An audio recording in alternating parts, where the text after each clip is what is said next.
Welcome to another episode of Acts of the Blood God, an independent RPG podcast. I'm your host, Kat Bailey. Joining me, as always, my lovely co-host, Nadia Oxford. Hello, Kat. Everyone down in the south, stay safe, stay dry, stay above the waterline. It's really sad. A person I know well, Clint, who is part of LGR, Lazy Game Reviews. I don't know him that well, actually. Sorry, I lied, but I have met him. He has like a collection of vintage computers and software and hardware that's just incredible. And he actually takes it around to like conventions and stuff and helps out with other displays. And he got completely washed out. He's in Asheville. Is it Asheville or Asheville? In North Carolina. Yeah. And he's okay, thankfully. And I'm hoping some of his tech is okay too. But that'd be a really sad loss. But they got demolished up there. It's really sad. It's closed. North Carolina is basically closed in the West. Well, indeed. Please stay safe and stay dry. It's pretty rough out there, especially in the Southeast. Also joining me, my equally lovely co-host, Eric Van Allen. Speaking of pretty rough out there. I know. It's rough out there. Sorry, Eric. I'm really sorry. How you feeling, Eric? You know what? This is the game you choose to play when you get into media as a profession. So you pack up and you look for the next thing. So if y'all got one of those journalism jobs out there, y'all let me know. Y'all got any more of them journalism jobs? Oh man, that sucks. I feel this is the first time I'm hearing of this. That sucks. Oh, Eric. live reveal on the podcast. Is Destructoid no more? No. I'm not gonna get too deep into it just because I don't want to get into like the saucy rumors and all that. There were layoffs at Gamers. They put some verbiage out there that I think was only supposed to go into the channel of a Slack that I was removed from before I even woke up to start the day. Man. Yeah, and basically, it's the typical Google is not doing what Google used to do. We need to refocus ourselves on other content, and then also, lay off a bunch of people, including people who, hey, I'm pretty good at that kind of content, but whatever, we'll talk about that sometime. But yeah, it's whatever. I'm just ready to move on to the next thing. So you might see some blogs on the Blood God Pod blog website soon. Who's to say? You might also see me freelancing at other sites pretty soon. Who's to say? So I'm back on that grind, but luckily I feel pretty blessed to have a lot of people in my corner in this industry who were already reaching out with condolences, with freelance opportunities, with stuff like that. So short term, I'm not too stressed. Long term, we talk about it on the pod all the time. What does media look like in the future? I don't know. I don't think anybody knows, but we'll all figure it out together. And finally, it's our special guest, Jason Schreier, back to talk about his new book, Play Nice, The Rise, Fall, and Future of Blizzard. Jason, welcome to the show. Hello. Thank you guys for having me. I guess I already talked before my introduction, so surprise, I'm here. Spoiler alert. Well, there he is. Sudden appearance. We're going to be talking all about Jason's book. We'll be talking about Blizzard, which has had quite the effect on RPG history. You may have heard of a little game called World of Warcraft and I don't know, Diablo, Shrug, I don't know. So we'll be talking about all of that. We'll also be talking about the state of play, including the biggest announcement, the Lunar Remastered Collection. Very excited about that. And we'll be talking about lots more as we continue on the show. Before we get to that, though, please support us on Patreon at patreon.com/bloodgodpod. Your generous support allows us to keep doing this show, which we've been doing for the last 3 years, almost 4 years at this point. Coming up. I know, coming up on 4th anniversary. So exciting. We also have a new Pantheon coming up, or should I say Pandemonium. We're doing Sonic Chronicles and the Dark Brotherhood. And that will be recording next week. And we just finished up the voting for the latest Pantheon. It's going to be a spooky month. And winning by one vote, it is Shadow Heart's Covenant defeating Vampire the Masquerade Bloodlines. It'll get there someday. Eric, Eric is the Simpson to meme of no. Eric's not talking anymore. You know, I'm sorry. I would have streamed that Bloodlines playthrough. We would have had a nice little Malkavian playthrough on the Twitch where we all could have hung out and had a good time. Instead, y'all picked the PS2 niche RPG. I love this for y'all. I love this. That is the most Blood God pick we could do. But you know, you've broken my vampire heart. Betrayals. Yeah. Top 10 I was the one who cast the deciding vote. It was a tie. I did the vice president thing. Yep. So. Was there? We've never talked about Shadow Hearts. Ever. Shadow Hearts is extremely niche. Like, I'm actually a little surprised it was picked, but hey, it's I'm all for expanding my horizontals, as the goodness says. Indeed. So it'll be really fun. Maybe we can get Bob on here. I know that he's played that one. So for sure, yeah. Excellent. Okay, let's talk about Play Nice: The Rise, Fall, and Future of Blizzard, which was Jason. When's it coming out?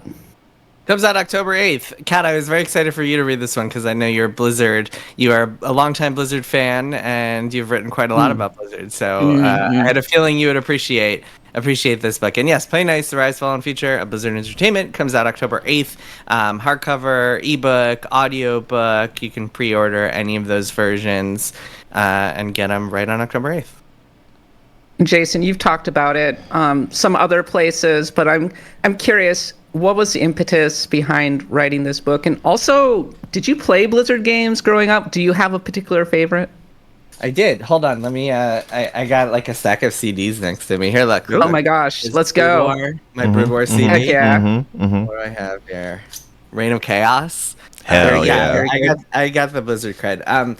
So when I was growing up, I was when Warcraft 1 came out in 1994, I was a little too young to appreciate that. But Warcraft 2 I got more into. And really StarCraft and Diablo 2 I think were much more formative for me. Those came out when I was a teenager. So understood them more, didn't just have to, like with Warcraft 2, I would just enter the cheat codes and like make myself invulnerable and just stomp through every campaign mission because otherwise I didn't know what I was doing.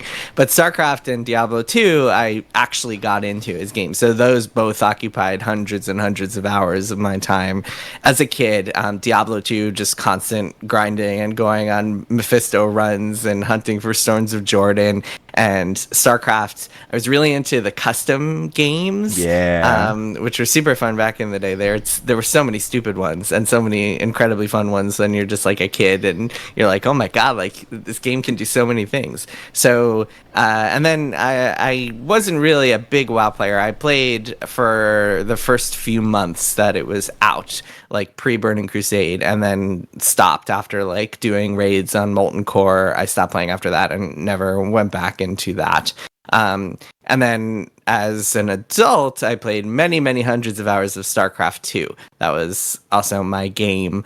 So yeah, a lot of history with Blizzard for me. But to answer your question, the impetus for writing this book was actually really nothing to do with me being a fan of the games. I would say that kind of helped in terms of me understanding the games, but I could have done that with any company, even if I didn't grow up playing their games. What made me want to write this book is the story. And the story really, to me, started to shape when I first started hearing, let me put it this way. The seeds of the idea were planted when I first started hearing about Activision playing a bigger role in Blizzard's operations against Blizzard people's will, eventually culminating in the resignation of CEO and co-founder Mike Morhaime. And then after that, there was just a string of PR disasters. And around March of 2021, like 2 months before my last book, Press Reset, came out, I sent an email to my agent and editor, and I was like, hey, I have this idea. I keep thinking about it. This corporate takeover happened at Blizzard. Blizzard is not the same company it once was. It's gone through all these problems from like Blitzchung to Warcraft 3 Reforged and so on and so on and on the list goes. Let me do this book about what happened. And then a few months after that, the California lawsuit hit, and that was like, oh my God, like this is a whole new twist in this story. Then it got sold to Microsoft, and at that point, I was already like starting to report on the company for the book. So it just kept having twists and turns along the way as I was working on it. And originally, I was planning on the book being mostly focused on the modern times of Blizzard, and I figured maybe I'd just kind of cover the early history in a cursory way. But as I talked to more and more people who were there in the 90s, I had two kind of simultaneous thoughts. One was like, holy crap, this is so interesting. There's so many good anecdotes and there's so much information here that has never been shared before. I need to stick this in this book. And the second is, you cannot understand Blizzard and why it mattered that the Activision takeover happened, and also why it had the cultural issues that led to the lawsuit. You can't understand any of that stuff without going way back in the 90s and really spending time understanding what Blizzard was like back then, for good and for bad. So I wound up including a lot of that early history too, which I think makes it a much richer story, and I'm very happy with the way it came out. It's an eye-opening read. I finished it last night. It's really good. Thank you. A lot of it is obviously a matter of public record. I had forgotten just how massive the California lawsuit was, followed by the Wall Street Journal story and all of the twists and turns that ended up with the resignation of J. Allen Brack. And it made me feel kind of morose because, as you said, Jason, I mean, Blizzard, I have a emotional connection to. I was a big Blizzard fan growing up. Eric, I know you're a Blizzard fan growing up too, right? Yeah, I'm a big Jason fan and a big Blizzard fan. Yeah, no, you're a Jason fan and Blizzard fan. One and the same, really. Of course, yeah. No, I mean, I grew up the same way. Playing StarCraft was mainly my game for a long, long time. I remember getting that battle chest, saving up money for it, and opening it up, and just pouring through that game. And the little guide at the back had all those custom game, like taught you how to make them and stuff. I made the world's worst custom games, and then would go online and play Evolves and Family Guy Wars and stuff like that, tank defense and pylon defense or proton defense or whatever. Simpsons Wars was my Wars, yeah, my one choice, but the Family Guy one was too. There was always like one. So the way those games worked is that like you pick a character, like it would be Peter or Lewis or Stewie or whatever, and each one was just one StarCraft unit, and you would just appear on this battlefield. It was kind of like a battle royale, but your one unit would keep spawning new ones. But they were always rigged in some way. Like there was always one character who was better than all the others, and they would always win. You'd have to know like the power curve of your unit, because you need to build up units and then attack the units that you knew you could beat at that current evolution. Like there was kind of like a meta game going to it, but then obviously like Warcraft 3 I think is where custom games took off. And again, I spent a lot of time in Warcraft 3 customs. That was where Dota was born. That's where a lot of the designs for modern tower defense were born.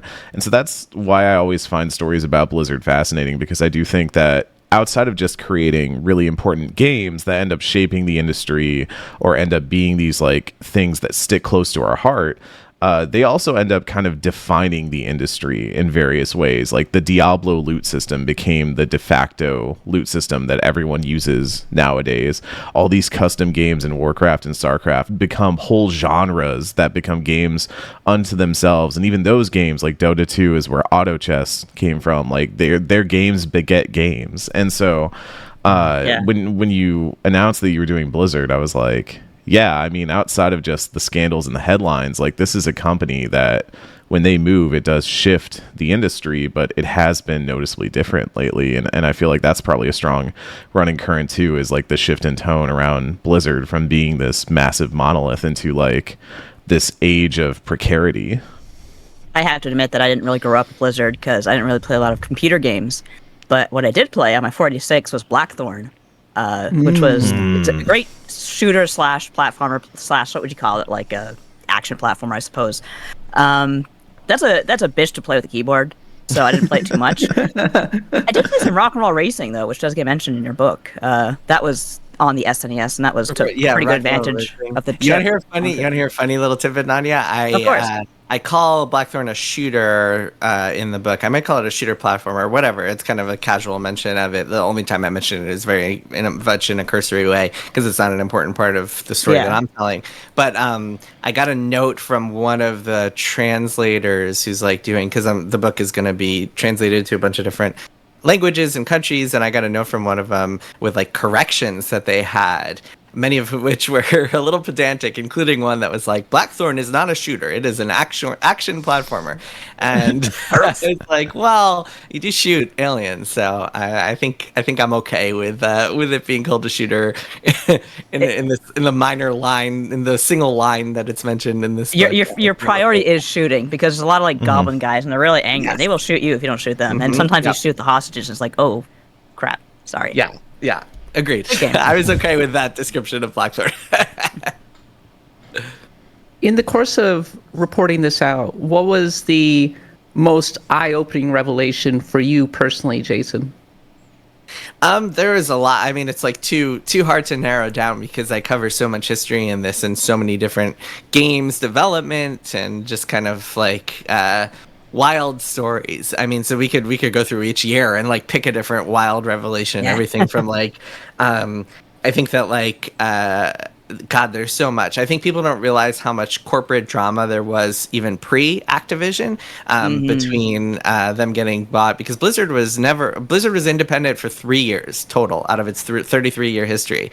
And then in 1994, it was purchased by Davidson and Associates, which was the maker of Math Blaster. Yes. And then a few years after that, it got tangled in this like its corporate parent became this company that was investigated by the SEC for massive fraud, which is hopefully the story. Good start. Which again, like people don't realize this, and I think this book is going to have a lot of eye-opening details. And Kat, you mentioned before, I wanted to hit on this. You mentioned before that a lot of the stuff is public record, and it's true that a lot of the stuff in the book is public record. And you probably are familiar with the broad strokes, especially if you're a big Blizzard fan. But what I have in here is kind of firsthand accounts on every single one of these things, and so you can read the stories from people about what it was like for them at the time, how it affected people's lives, and B, kind of information and details that have not been previously reported about what happened there. So there's a lot of stuff in here, and I think especially for hardcore Blizzard fans, it's worth noting there's a lot of stuff in here that like you've never seen before because it's being reported for the first time. There are all sorts of other revelations. I mean, something that there are a ton of things that have stood out to me about each game. Something else that stood out to me, big picture, is just like when it came to the actual California lawsuit and the sexual harassment stuff, how much misinformation has floated around as a result of the lawsuit, and also how much of that is still propagated today. Like, I think that lawsuit was very sloppy and misleading, and I actually think it did a lot of damage that it didn't need to do, because there were problems at Blizzard, and I think that's become very clear, that Blizzard had some issues, and those issues have been documented. I document many of them. I talked to a lot of women for this book and share some of their stories on the record about like what happened to them. A lot of women just really wanted to get their stories in there, which I was very happy to tell. Not happy, but I was glad to be able to get their voices in there. But the lawsuit also did a lot of harm because it was so sloppily put together, and just kind of like straight up, I won't say lied, but certainly it was misleading about certain details that I get into in the book as well. And I think what's nice about a book is just having the space to really go into the nuances of something like that, where you can be like, look, this was a real problem at Blizzard, but this thing is not true, and that needs to be made clear. It's not as like eye-grabbing as all the splashy tweets about the Cosby Suite or whatever, but this is the true story. Yeah, I was going to ask you, for like folks listening who might not know, like what is the back end difference between writing a book like this and writing, say, like a report, the kind that you've become pretty known for? Obviously the scale is going to be different, but I mean the span of time, the investigative practices, like how does that kind of differ between normally reports and something big like this? Yeah, I mean, the scale is the biggest difference. You can spend a lot more time with specific people and specific stories. You can explore details that maybe are harder to explore online, and really, you have a lot more space to explore the nuances in a way that it's much more difficult to do in an article. A lot of people are just kind of like reading the headlines or reading bullet points. In fact, I just put up a story yesterday about Annapurna and the story behind why all of their staff resigned. And I was looking at the R Games link this morning, and like the first comment response is someone probably used AI to grab bullet points summarizing what it was, and that's like the top Reddit post right now. And that's the way that people consume news on the internet. It's just kind of getting the easily digestible version. In a book, I think if you're going through the effort of reading a book, which most people are not, this is a fraction of internet readers, unfortunately, are actually gonna read books. But if you are reading a book, you have the patience and the interest in getting the entire story. And it's kind of like I've seen some headlines that are like aggregating my book, and usually aggregations annoy me when I like write something and like some YouTuber just is sitting there on camera reading the entire article out loud. That annoys me. But in this case, I actually am totally fine with people aggregating like the newsy bits out of the book, because if people want the news, they can just get the news. Like, this book is for people who want a good story, a wild, sprawling, epic story that I think a lot of people will find interesting, whether or not they're fans of Blizzard, whether or not they're fans of video games. I think they'll find this interesting. But if you just want the news, go read the news. Like, only you should get this book if you want a good story. Blizzard history RPG plot confirmed. Yeah, right. I mean, I would love to. Should I turn this book into a JRPG? You play as like a gang of Blizzard developers trying to make a game. Yeah, it could be fun. I won't. I'll leave it to readers to decide who the big bad, the final villain is.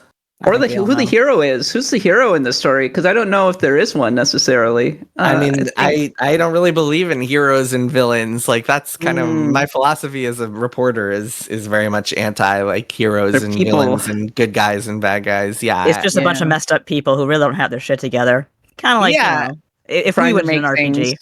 If anyone was, I tried pretty hard, and I think some people will notice this and hopefully appreciate it. I tried to give a perspective and kind of tried to get inside the head a little bit of even Bobby Kotick, and tried to offer tried to give people a sense into what he was thinking and why he did the things he did, and really his philosophy on business and life. And I think it's a lot more interesting, even if you're going to come away from this hating him, which, I mean, we'll see how people feel after they read the book. But I think even if that's still your stance, it's a lot more valuable to understand why he does the things he does and did the things he did than it is to just kind of look at him as a cartoon.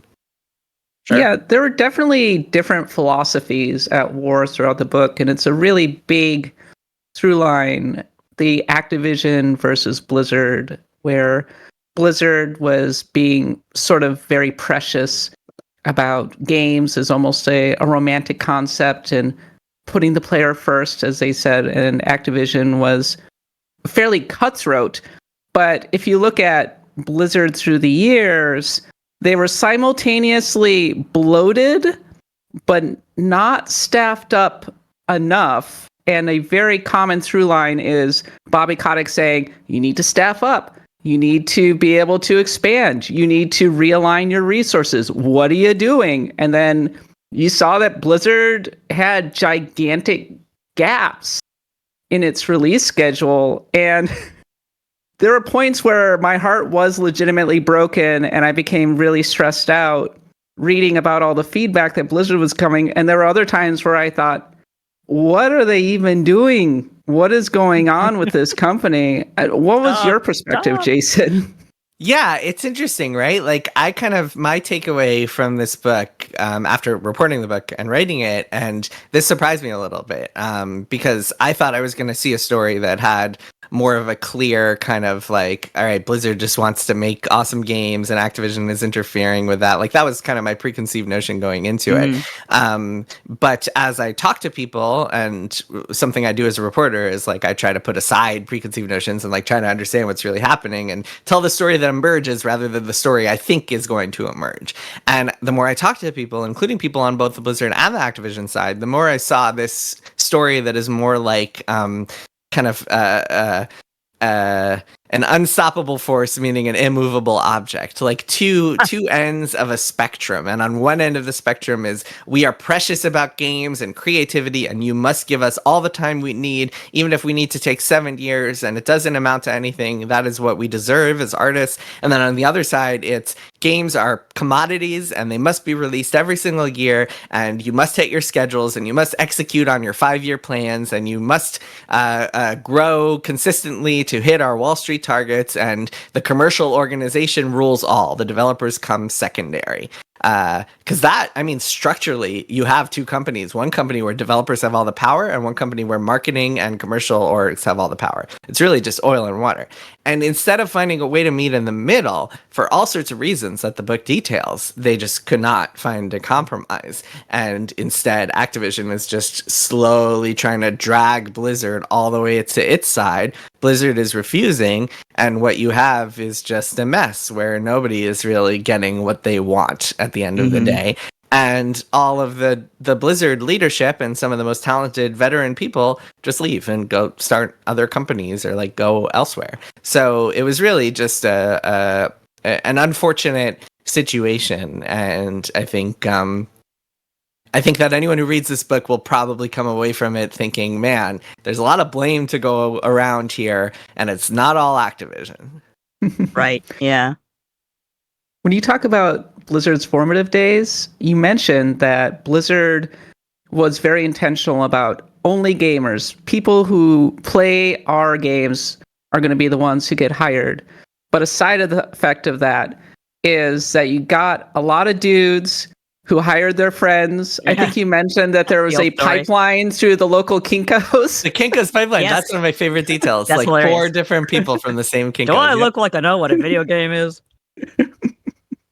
And in a way, it was its downfall, because even though you had a company that was laser focused on making amazing games, over time, it became a very homogenous and then calcified culture. And I think it's something that happened again and again to studios, especially ones that started in the 80s or the 1990s. Is this something that you're perceiving as well, Jason? Yeah, and something that I think like plays into the cultural problems that kind of would come up and be publicized is that if you are so Blizzard's like one of their top values was tenure at the company, and like people who had been there for 15, 20 years were so highly respected, like given the plum top jobs, like people in the executive circle, a lot of those people were people who had been there for years and years, because Mike Morhaime, the CEO, he tended to trust people who had like been in the trenches with him, especially when he was spending all of his time battling with people in Santa Monica like that, the Activision folks. He wanted people around him who like he knew valued the same things that he did at Blizzard. And as a result of that, all of those people were men, because Blizzard in the 90s was almost entirely men, because they all just hired their friends. And it's a little more complicated than that. I think back then it was much less likely for women to be applying for these programmer and artist jobs for all sorts of factors, some of which I get into in the book. But it was a boys' club, and that's undeniable. And I think they professionalized and they expanded more, and they hired a lot more women. They got more to like the industry standard, which is like 20%, which is still a minority, but better than the 2% it was in the 90s, right? -1. Yeah, right. So in the mid 2000s, it was like many more women there, but they would look up and be like, "Oh my God!" Like the entire Blizzard C-suite is men. Like Blizzard has never, even to this day, Blizzard has never had a female creative director. in 33 years. Like a director of their games has not been a woman. It's wild. So I think for women, it was like, how do I advance at this company when it's all men at the top? And like, if I'm not getting a promotion, is it because I'm not good at my job, or is it because I'm the one woman in the room here? Like, what is it? It's really hard to deal with that sort of thing.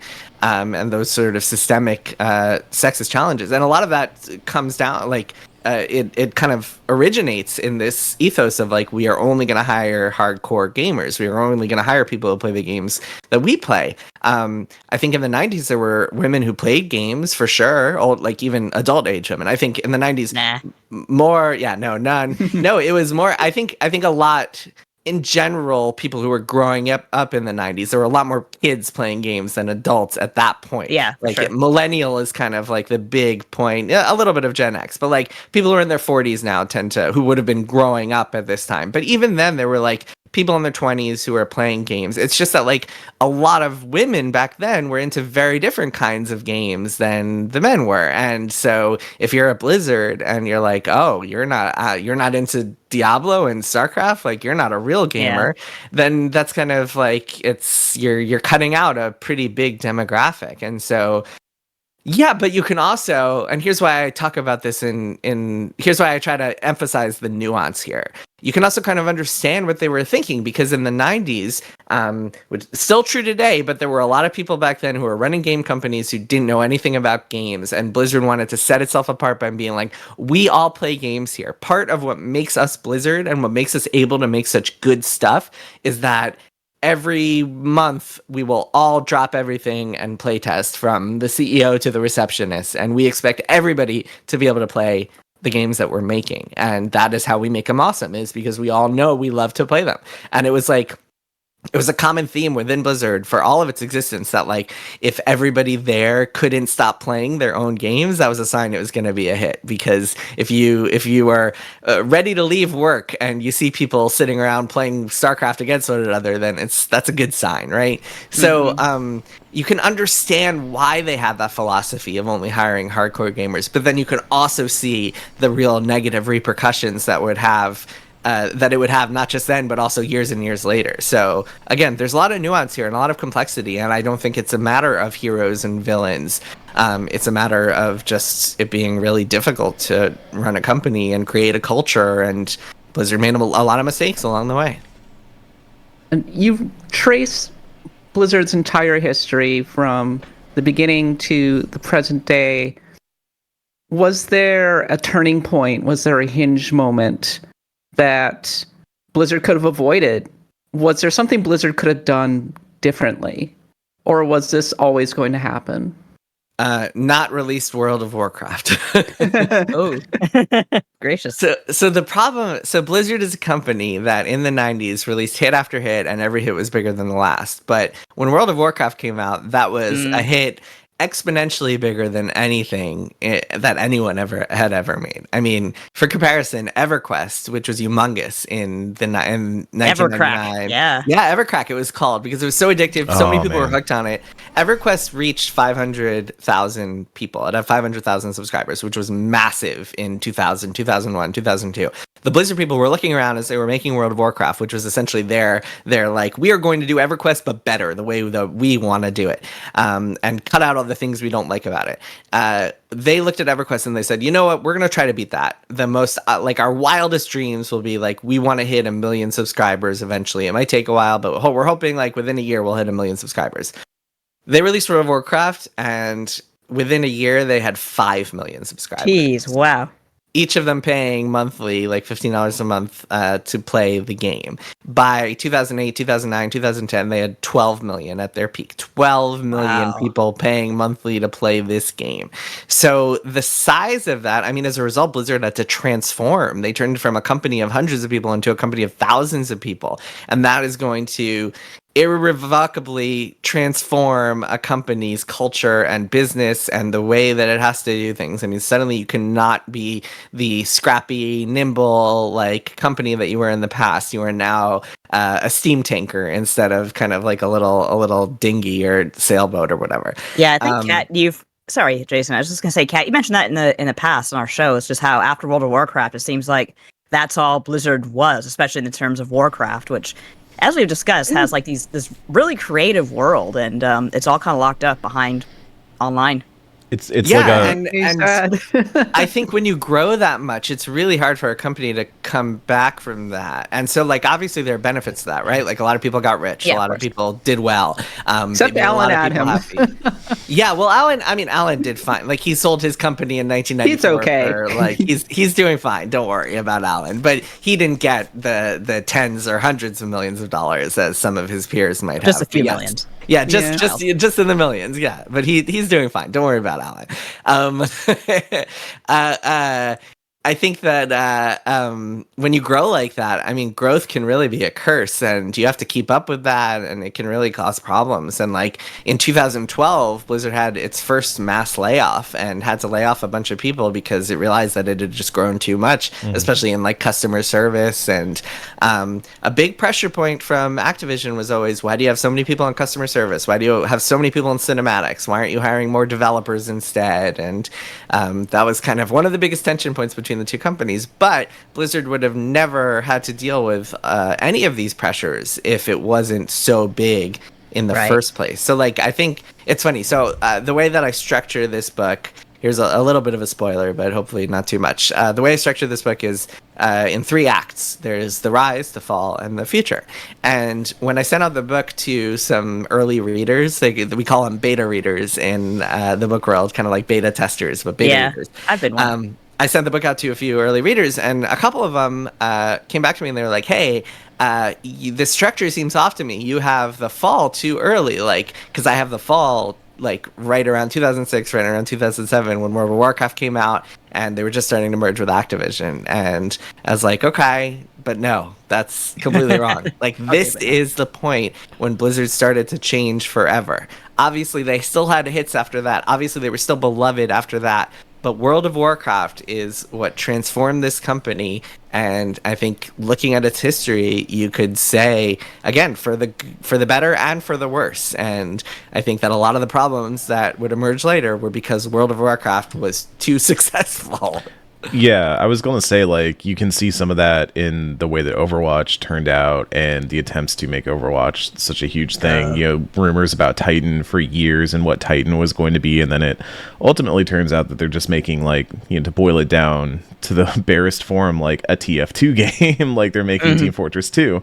And Overwatch still ends up being successful, but they end up having to build up and then tear down the scaffolding to get there, and that kind of highlights that Midas deal that they made. They got the gold, but like at what cost?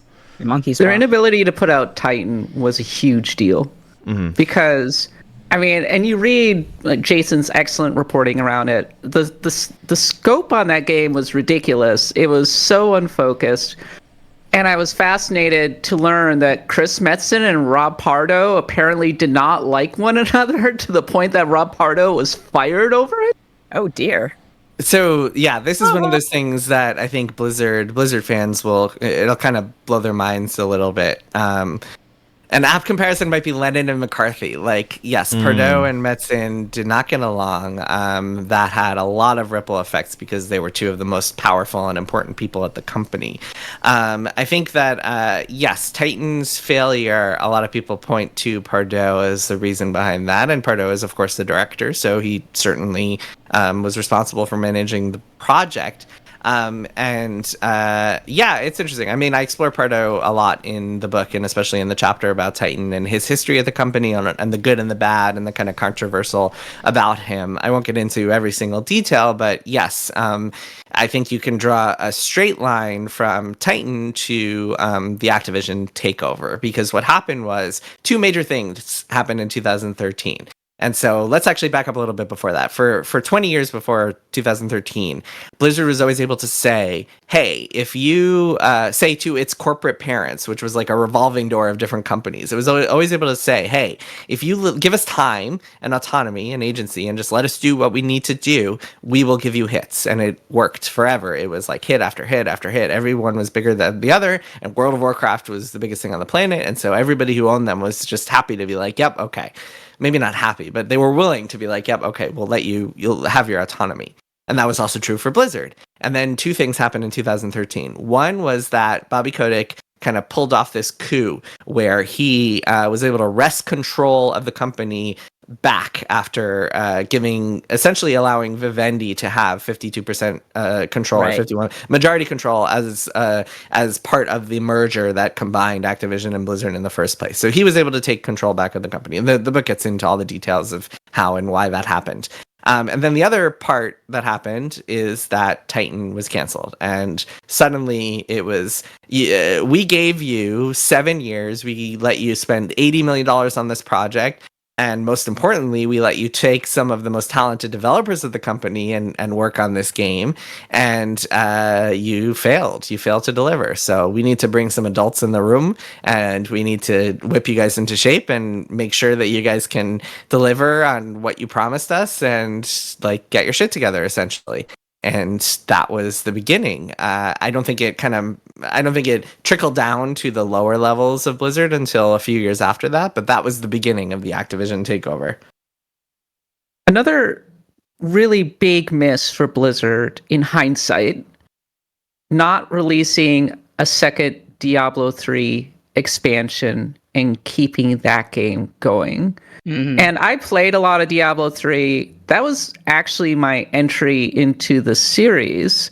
And I really, really loved Reaper of Souls. It really came together, especially on console. Blizzard had never really been successful on console until Reaper of Souls came along. And Diablo 3 made it over to the PS3, PS4, sorry, and the Xbox One. And then the Diablo 4 was literally years away. You talk about how Hades withered on the vine. Diablo 4 had huge problems, and that was a huge miss, in my opinion. Yeah, I can tell the story. So the context here is, Diablo 3, that was an 11-year saga involving the collapse of Blizzard North, the company that made the first two Diablo games, and multiple reboots, and it was a whole debacle. But cut to that game coming out. So that game came out 2012. At first, it had all these kind of high-profile problems with Error 37, and everyone was like, "Oh no, an online game! Like what?" But if you can remember a time when people were really shocked by people online were shocked. Yeah. And the game had all sorts of end game problems that people discovered in the weeks and months after launch, most notably tied to the auction house, because there was an auction house where you could kind of buy items with real money, and people were really turned off by that because they felt like the game was balanced in a way to force you to spend real money, which wasn't the case, but there was the appearance of it, and that itself was just kind of just detracted from the game in a major way. And so Blizzard took a lot of time to improve it and work on it, and they did a lot of improvements leading into Reaper of Souls, and then Reaper of Souls was a huge success. But remember what I said about the Activision takeover starting in 2013. So 2013 is also the year that they were working on Reaper of Souls. It would come out in early 2014. But around this time, as Activision is starting to apply the pressure on Blizzard's execs all get together and they say, hey, Diablo 3 has hurt the brand. We know Reaper of Souls is coming. We don't necessarily believe that it can really save this game. And also, we don't have any sort of recurring revenue in this title. So, like, even though it's selling well, in order to keep the servers up, we don't have anything paying for those costs, and it just doesn't seem worth it to keep going with this. We don't want to invest in a second expansion like we had originally planned to. Instead, we're going to make a quick Diablo 4. We're going to release it in 2 or 3 years, and we're just going to save the franchise that way.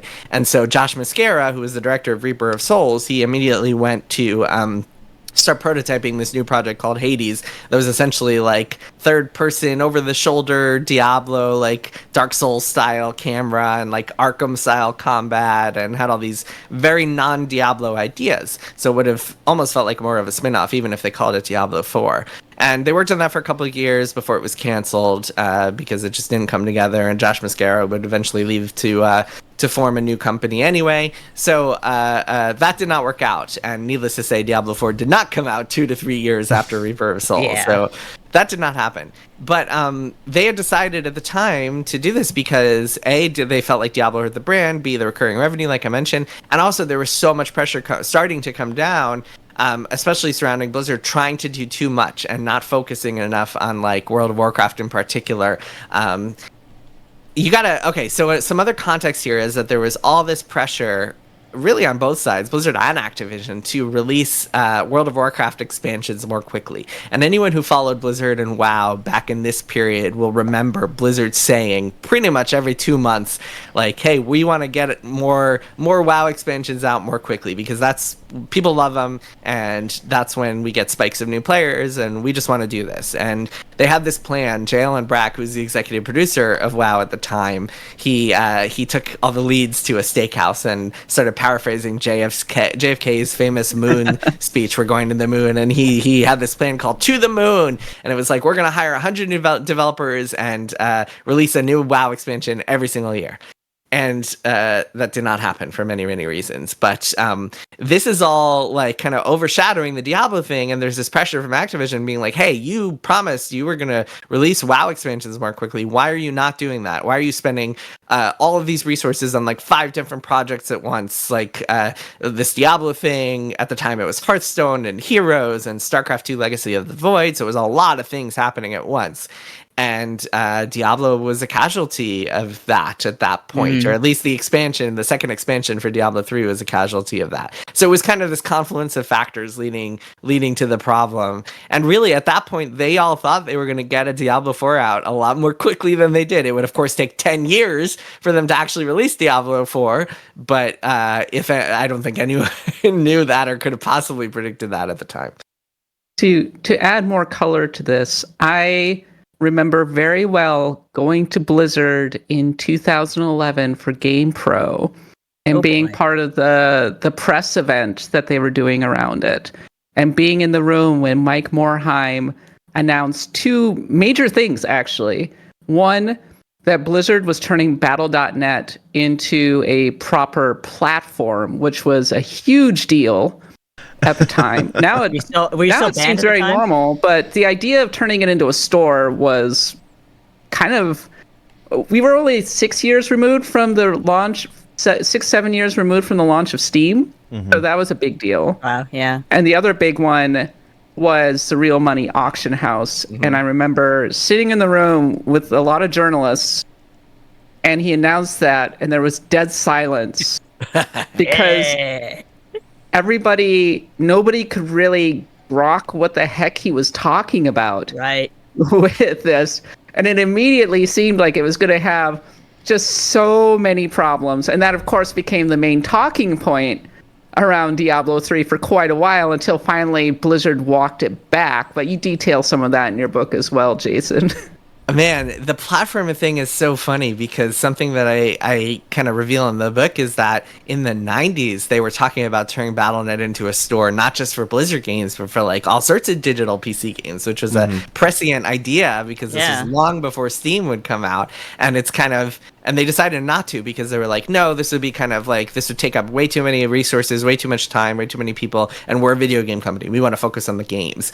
But it's fun to imagine an alternate history where Battle.net became a platform earlier, and not just a platform for Blizzard games, but a platform for all sorts of online games, and kind of was the Steam before Steam even existed. And by the way, that's why they gave it the name Battle.net, because it would be its own kind of brand, independent from Blizzard. This was the initial idea from Mike O'Brien, who created it. Then much later, Battle.net would become this sign of Activision's interference because around 2017, when Destiny 2 was announced for PC, Activision announced that it was going to come to Battle.net, and that was a sign of the walls coming crashing down. And Mike Morhaime, behind the scenes, was telling people, telling executives and telling people around him, he was saying, okay, like, we'll allow this Destiny 2 thing to happen, but we're never friggin' allowing Call of Duty on Battle.net. Cut to fall of 2018, after Morhaime was gone, new Call of Duty is on Battle.net, and it would remain there. I believe to this day, you still have the Call of Duty games on Battle.net. which is extremely weird. And I think anyone who was a Blizzard fan probably felt a little strange seeing that when it started happening. And that was around the time when I first started reporting on like Activision's ongoing interference with Blizzard's operations. So yeah, just a very kind of the fate of BattleNet is an interesting kind of subplot along the way, and the ups and downs of that. Also, Kat, I'm sure you noticed and remember that like BattleNet caused a StarCraft 2 delay. Like StarCraft 2 was pretty much ready to go in 2009, but BattleNet 2.0, as they called it, was not, and so they had to delay an extra year to get BattleNet finished. So yeah, a lot of interesting kind of.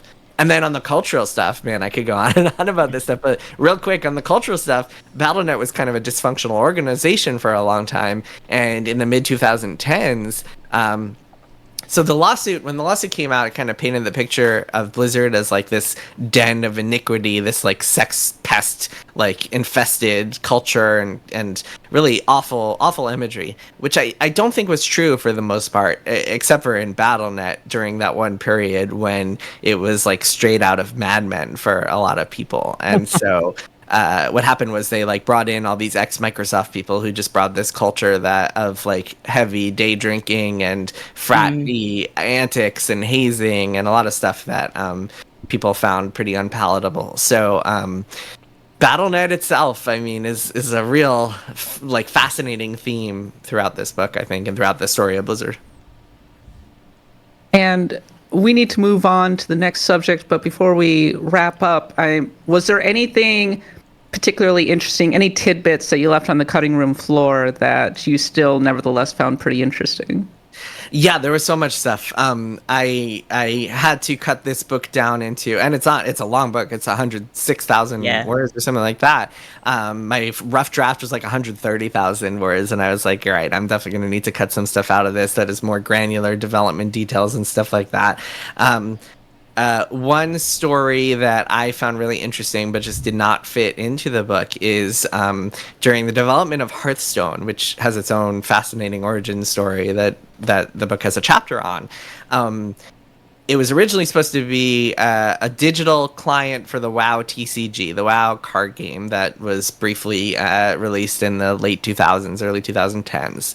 And as part of that, Blizzard was partnering with this company called Upper Deck. And I cut this all out from the book, but Upper Deck has its own crazy, shady history of like falsely like allegedly reproducing cards, and it was involved in lawsuits with like Konami over Yu-Gi-Oh! And the CEO, there was a whole book written about the CEO and his takeover of the company called Card Sharks, and it's really interesting. Let me actually double check and make sure that I have the right name for that. Yeah, Card Sharks by Pete Williams, and it was written in 1995. It's really interesting because Upper Deck is like a sports card company that wound up getting into game cards as well, and the Upper Deck had this really weird relationship with Blizzard, where Blizzard would contract them out to work on the WoW TCG, and Upper Deck would like fail to pay artists on time, and like had all these controversies. And Blizzard had to like part ways with them,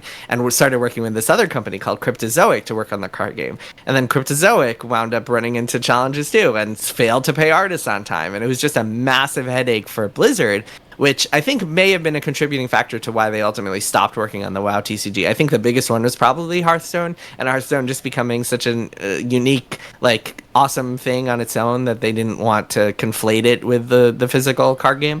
But them having this, like, these partners that were really screwing people over, I think also contributed to that. So yeah, some weird history there as well. Play nice. The Rise, Fall, and Future of Blizzard be out October 8th. Strongly recommend. Go check it out. Okay. That's it for that conversation. Yeah. It's time now for a series of random encounters. Metaphor Refantagio has a demo. Go check it out. It's a really cool game so far, and it'll be coming out next month. Shigeru Miyamoto says Nintendo would rather go in a different direction than follow AI. Can I just say something about metaphor real quick? I have to rant. I have to get a little rant out. A couple weeks ago, I like tweeted something about like how excited I was and how not enough people were talking about how there was this like fantasy Persona game coming out in just a month, and I got so much flack from these friggin' anime avatar like Shin Megami Tensei people being like, "It's not fantasy Persona. How dare you? Like, how dare you call it that?" So I've been playing a review copy of this game, and I can't get too into it because I'm under embargo, but I played like 20 hours. But now that people have seen the demo, it is fantasy Persona. Like, I don't know how much it's clearer. fantasy Persona. It is like Persona 5 with fantasy and a couple of new mechanics. Like, this is not something for you SMT geeks to start being precious about, because it is literally fantasy Persona. Anyway, my rant over. But like, screw all those people. Stardew Valley 1.6. The console release has finally been confirmed for November 4th. And in the meantime, Steam hit a new peak concurrent count of 38,367,277. Final Fantasy VII Pixel Remaster and Visions of Mana are coming to Xbox. Also, Threads of Time was announced, and I gotta say, this game looks really pretty. Yeah, it's it does another look good. Spirit Control successor to Chronicle Trigger, apparently. Chrono Trigger. Chronicle Trigger. 2D sprite-based artwork against some really nice 3D graphics. I think it looks really great in this particular case. Echoes of Wisdom is out now. We'll be talking about that next week. And it apparently started out as a dungeon creator game. It also boasts Zelda's first female director in Tomomi Sano, and it's being developed by Grezzo. Nintendo is very precious about really revealing which studios were making these games, but y'all kind of knew that it was Grezzo this time around. Yeah. Behavior Interactive, I missed this one. Behavior Interactive is buying Darkest Dungeon dev Red Hook Studios. Oh. 2 Canadian studios coming together, Nadia. Oh, they're making a Canadian baby. Yes. It comes like out a week after killing Midwinter Studios, so they're buying a new studio after shutting one down, which is what possesses Behavior is someone? a weird studio, isn't it? Mm-hmm. Yeah. A Baldur's Gate 3 modder is working on making it into real time with pause. Skyrim grandma Shirley Curry is retiring from making video games. And Assassin's Creed Shadows has been delayed into February, making it a very, very busy month indeed. Best of luck to Avowed in particular, which was delayed in February to avoid the competition and now is facing all of the games. Whoopsie daisy.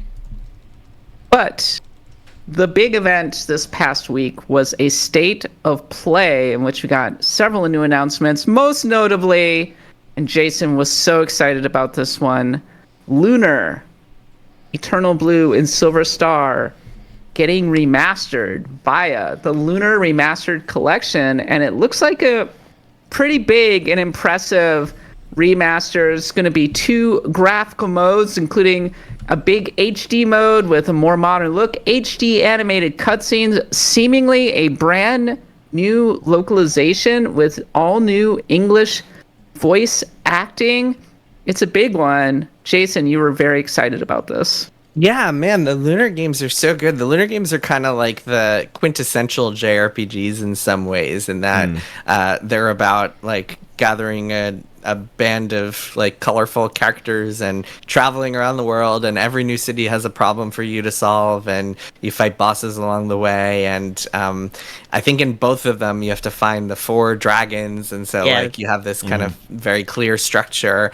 And there are twists and turns, and there's great music, and yeah, they're super cool. Man, when I was in high school, I had... So, because I'm an old, my car in high school had a CD player. This was before the days of MP3s and iPhones and such. And I had this massive CD wallet with all my CDs in it. And one of them was the CD that came with Lunar 2, because like Lunar 2 came with the soundtrack CD. And so I would rock out to like the Lunar 2 soundtrack in the car on the way driving to school, which is a fun geeky memory. But yeah, those 2 games, they're awesome. awesome from what I remember. I haven't played them in a very long time, but so I'm looking forward to playing them on modern consoles.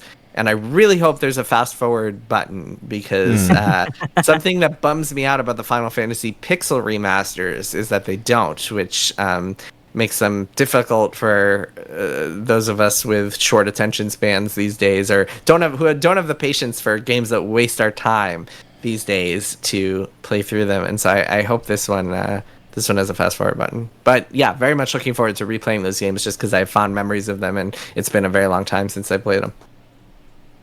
Did say that it has some quality of life improvements, and I think that a fast forward button has become a quintessential feature in these games. Except for Final Fantasy, except for the Pixel remasters, right? Like those. Isn't it like an auto has battle it? that goes really fast? It's not. First of all, it's auto battle, so that's a problem because you can't control your characters, and it's not a good fast forward. Yeah, and they just like attack. They don't do any. There's no AI involved. Sometimes they do stupid things. They do. Like, they do the AI. commands that you already did. Right. So, It's a previous. Yeah. Yes, you're right. So it's very useless, and it's not that fast. It's not useless because I used it to grind in Final Fantasy V.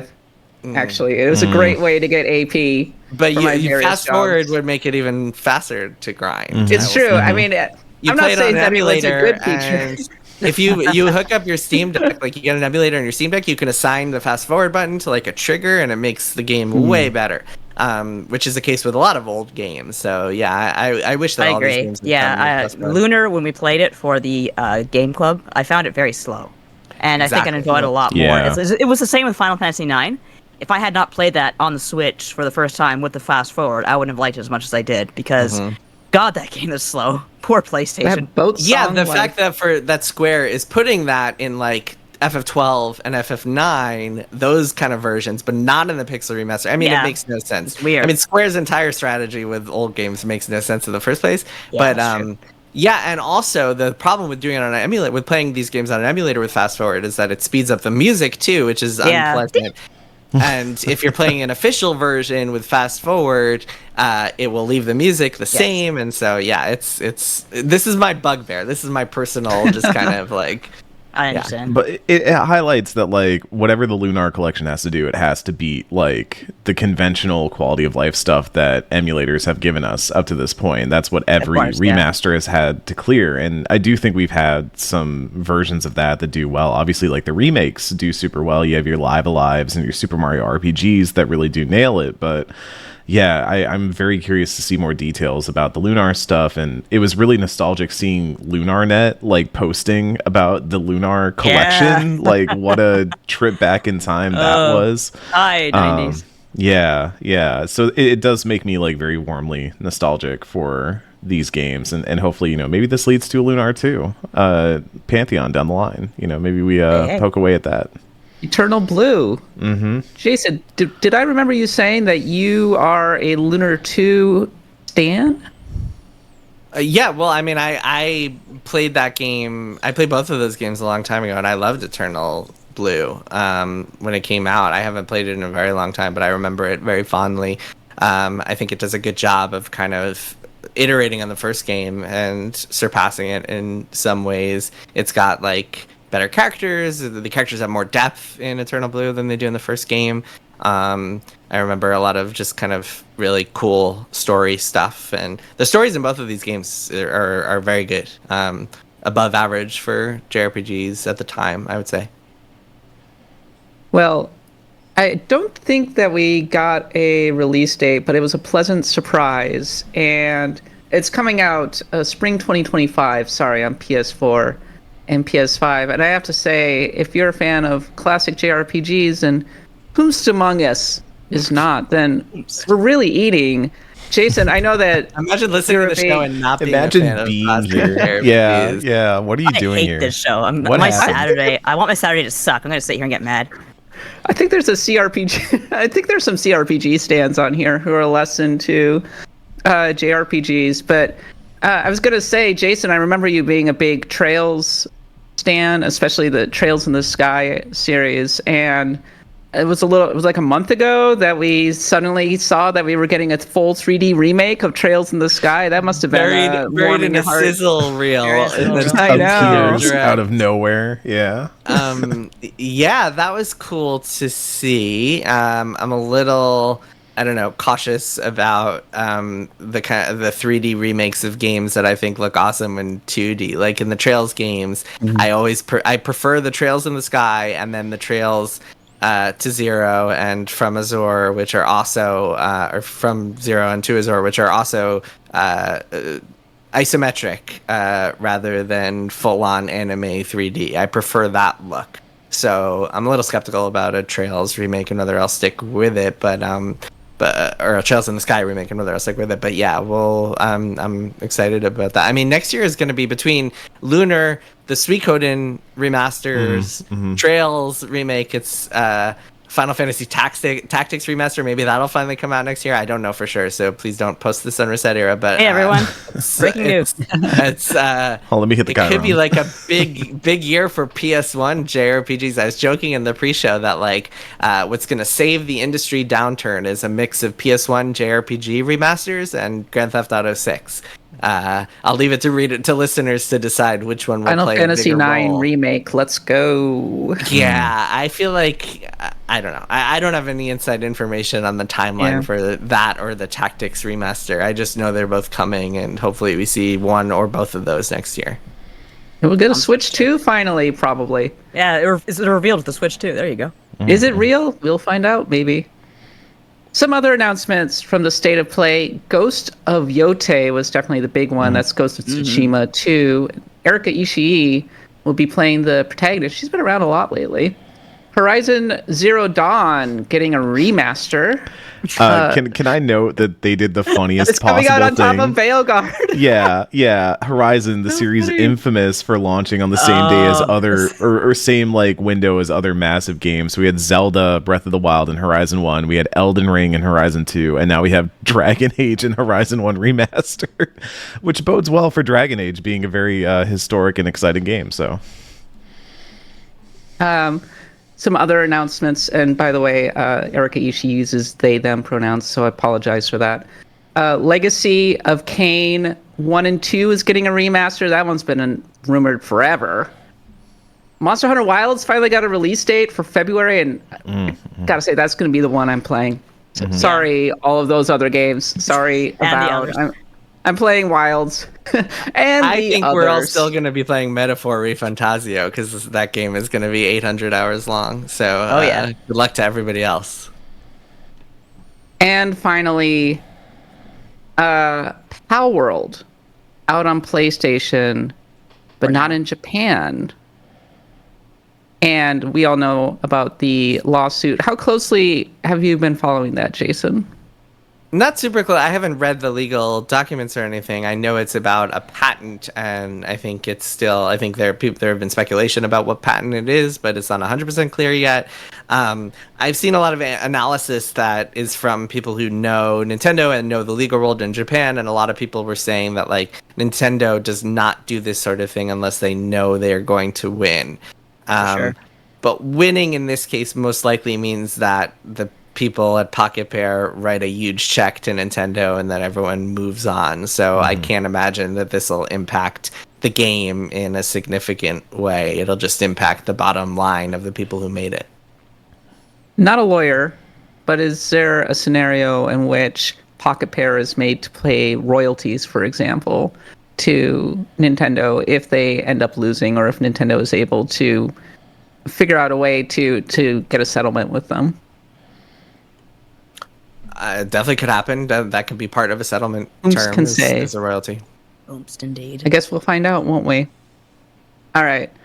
In addition to the State of Play, we also got a lot of PS5 Pro coverage. There was an event that happened in San Francisco. I did get a chance to check it out. It was, as The Verge mentioned, being played on dev kits on the event, so it wasn't the launch version of the console. We talked to one of the principal designers about some of what we could expect.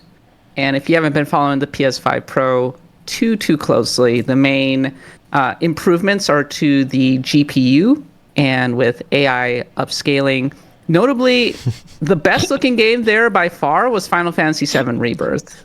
Like, it wasn't close. Eric, you're laughing. Why are you laughing?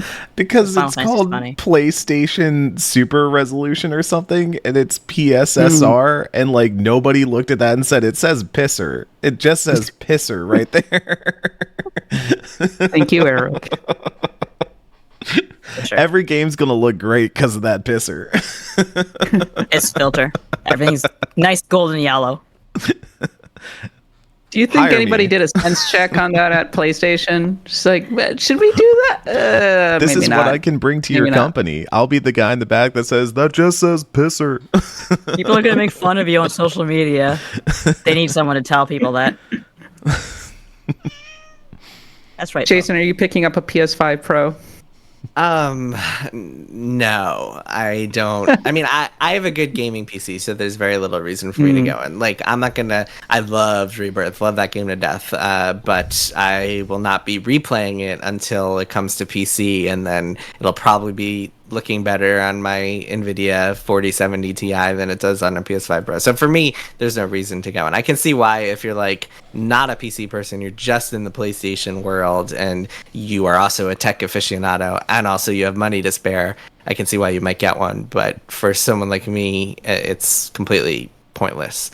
Boy, that's a really narrow niche you just described. Yeah, and I don't think I think Sony expects this to be a pretty niche device. Although I'm pretty sure they were hoping for GTA 6 to be coming this fall too. So I think that's part of the problem here, because GTA 6, at least as of now, it's only announced for consoles, and most people are going to play it on PlayStation because a lot more people on PlayStations than Xboxes. So a GTA 6 plus PS5 Pro package would have moved the needle quite a bit. That would have been a good holiday seller. That would have been huge. Yeah. I find it still happen. I find the whole PS5 Pro prospect, and this is something I was thinking about after we did our podcast talking about it, but like, we talked about, the idea of spending $700 on a PS5 Pro versus spending, maybe let's say $1,200 on like a really high-end gaming PC, or even a moderately high-end gaming PC, which is true. That is still like cheaper than making that sort of exchange. But I think when we talk about mid-range upgrades, a lot of people have already spent $500 on their PS5, and you're kind of targeting someone who has not just spent $0, but they've already kind of invested once, and you're trying to get them to invest again, and at a higher, like 120% rate rather than a 100% rate again. So I'm still going to be surprised if this thing moves huge numbers of consoles. I definitely think there are the sickos out there who want their pisser, but like I still just don't see, outside of like, if you really just want to have both settings on while you're playing Rebirth, like, we come back to the issue of Sony just had this big showcase and they announced a lot of exciting stuff for 2025, but nothing that you're going to be able to really play around the window of the PS5 Pro coming out. And that's what I was kind of waiting for, was for them to use the state of play to say, like, here's some things that you can play on your PS5 Pro, like, when it comes out, that are going to look really, really good. And still, it was just kind of like Rebirth, Last of Us Part 1, which they're really excited to reheat that one. And I just kind of have that moment of like, I don't think it has a system seller, and so ultimately the GTA 6 is a really good comparison of like, there's just not a big new game to move this thing. Maybe Dragon Age? I think the reason there's been so much skepticism around the PS5 Pro is that even though it's been 4 years since the PlayStation 5, it feels like it's barely started. Right. Yeah. And so what happened in the PS4 era, I remember it was about a year before it felt like, okay, we have a lot of things to play on this thing. We have a lot of exclusives on the console, on both consoles at the time, and it feels like we've entered the next generation. So those consoles came out in 2015 was the year. Yeah, well, those consoles came out in fall 2013, and it was around fall 2014 that I think it started to really pick up. That was actually when Dragon Age Inquisition came out, and a few other games that kind of made it feel like it was okay. I think Watch Dogs came out around the same time. Shadow of Mordor. Like, okay, it was kind of like, this is this feels like the next generation. Actually, Watch Dogs might have come out a year earlier, but yeah, there was some stuff in 2014 that made it feel like, okay, we're here. And then by 2015, it was full steam ahead, Witcher 3 and so on, Bloodborne. And then now we still haven't reached that point, and it's been 4 years. So the PS5 Pro feels like it's coming out at such an awkward time because this generation feels like it's barely started, and so many of the games that are being showcased for it are old games, in some cases PS4 games. Yeah, I was gonna say we still have PS4 games coming out. PS3 games. We have, a friggin' Horizon Remaster is one of Sony's big fall releases. Horizon 1 Remaster, like a 2017 game getting remastered. So it's a very awkward time to be releasing a new hardware iteration. As good as Rebirth might look on there, it still doesn't feel like the PS5 generation has really begun. And you combine that with like diminishing returns on the actual graphical improvements we're getting, and it really just does not feel like the right time. It doesn't feel like we've entered a new generation in any way, other than the improved loading times on the PS5, which are great, but that's not changing. Like those will be there no matter what. So it just doesn't feel like a huge enough improvement for this whole generation. Just doesn't feel like a big improvement to the point where we're like really excited for new hardware. It's just very weird. It's a very awkward time. And yet people are still really obsessed with graphics. Black Myth Wukong is a huge talking point this year, in large part because it is a bleeding edge game in terms of tech, and it is a disaster on the, not a disaster, but it's not great on the PS5. Mm-hmm. And I don't think it has a PS5 Pro patch, actually. It kind of chugs on high-end PCs as well. So we may be coming into a point where within the next year or two that more and more games are maybe not as great on the base PS5, and that might be the use case for the PS5 Pro, but we're not there yet.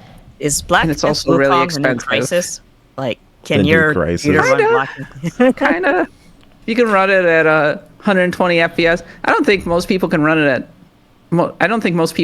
max settings at this point in time. I certainly can't. I have a 3080, so not that a 3080 is like amazing or anything, but it's funny that the PS5 Pro is coming right after Astrobot, which looks and runs incredibly on the base PS5. Yeah. Astrobot is like this demonstration of why you don't need a PS5 Pro. So it's kind of PlayStation anti-advertising in a way. Yeah, it's like tying its own hand behind its back. It's very kind of strange. Meanwhile, Nintendo's like, yeah, we got basically an Android tablet here that has sold 100 million units at this point. And Echoes looks good on it. It's funny. I'm playing the new Zelda, and I kind of wish I was playing it on a Switch too, because it does have frame rate. It does chug, doesn't it?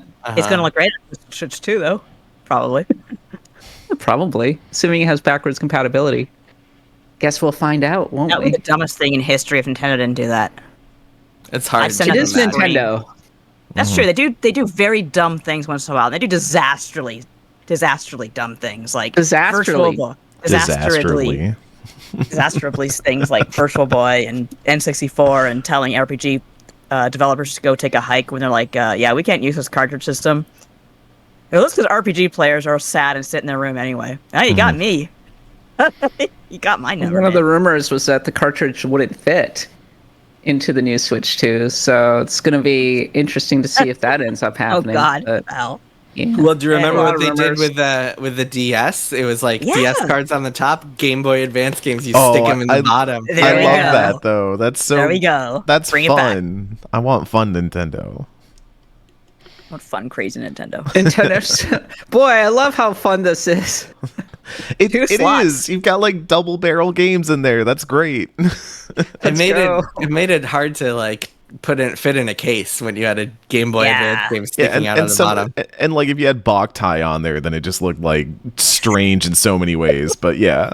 Reminds me of the days when we'd hook up. What I want is a GBA slot in this thing. Put a GBA slot in the Switch too. The GBA slot is what allowed the DS to have Guitar Hero on it, because that's how you plugged in the guitar controller, was through the GBA slot. So clearly, we will bring back Guitar Hero with the Switch 2's GBA slot. I've actually heard that was a pretty good Guitar Hero, like fun. Like that was when we It had was the all right. Yeah. I could play oh gosh, I think it was Santa Ria was the song that I would play all the time on it. Yeah.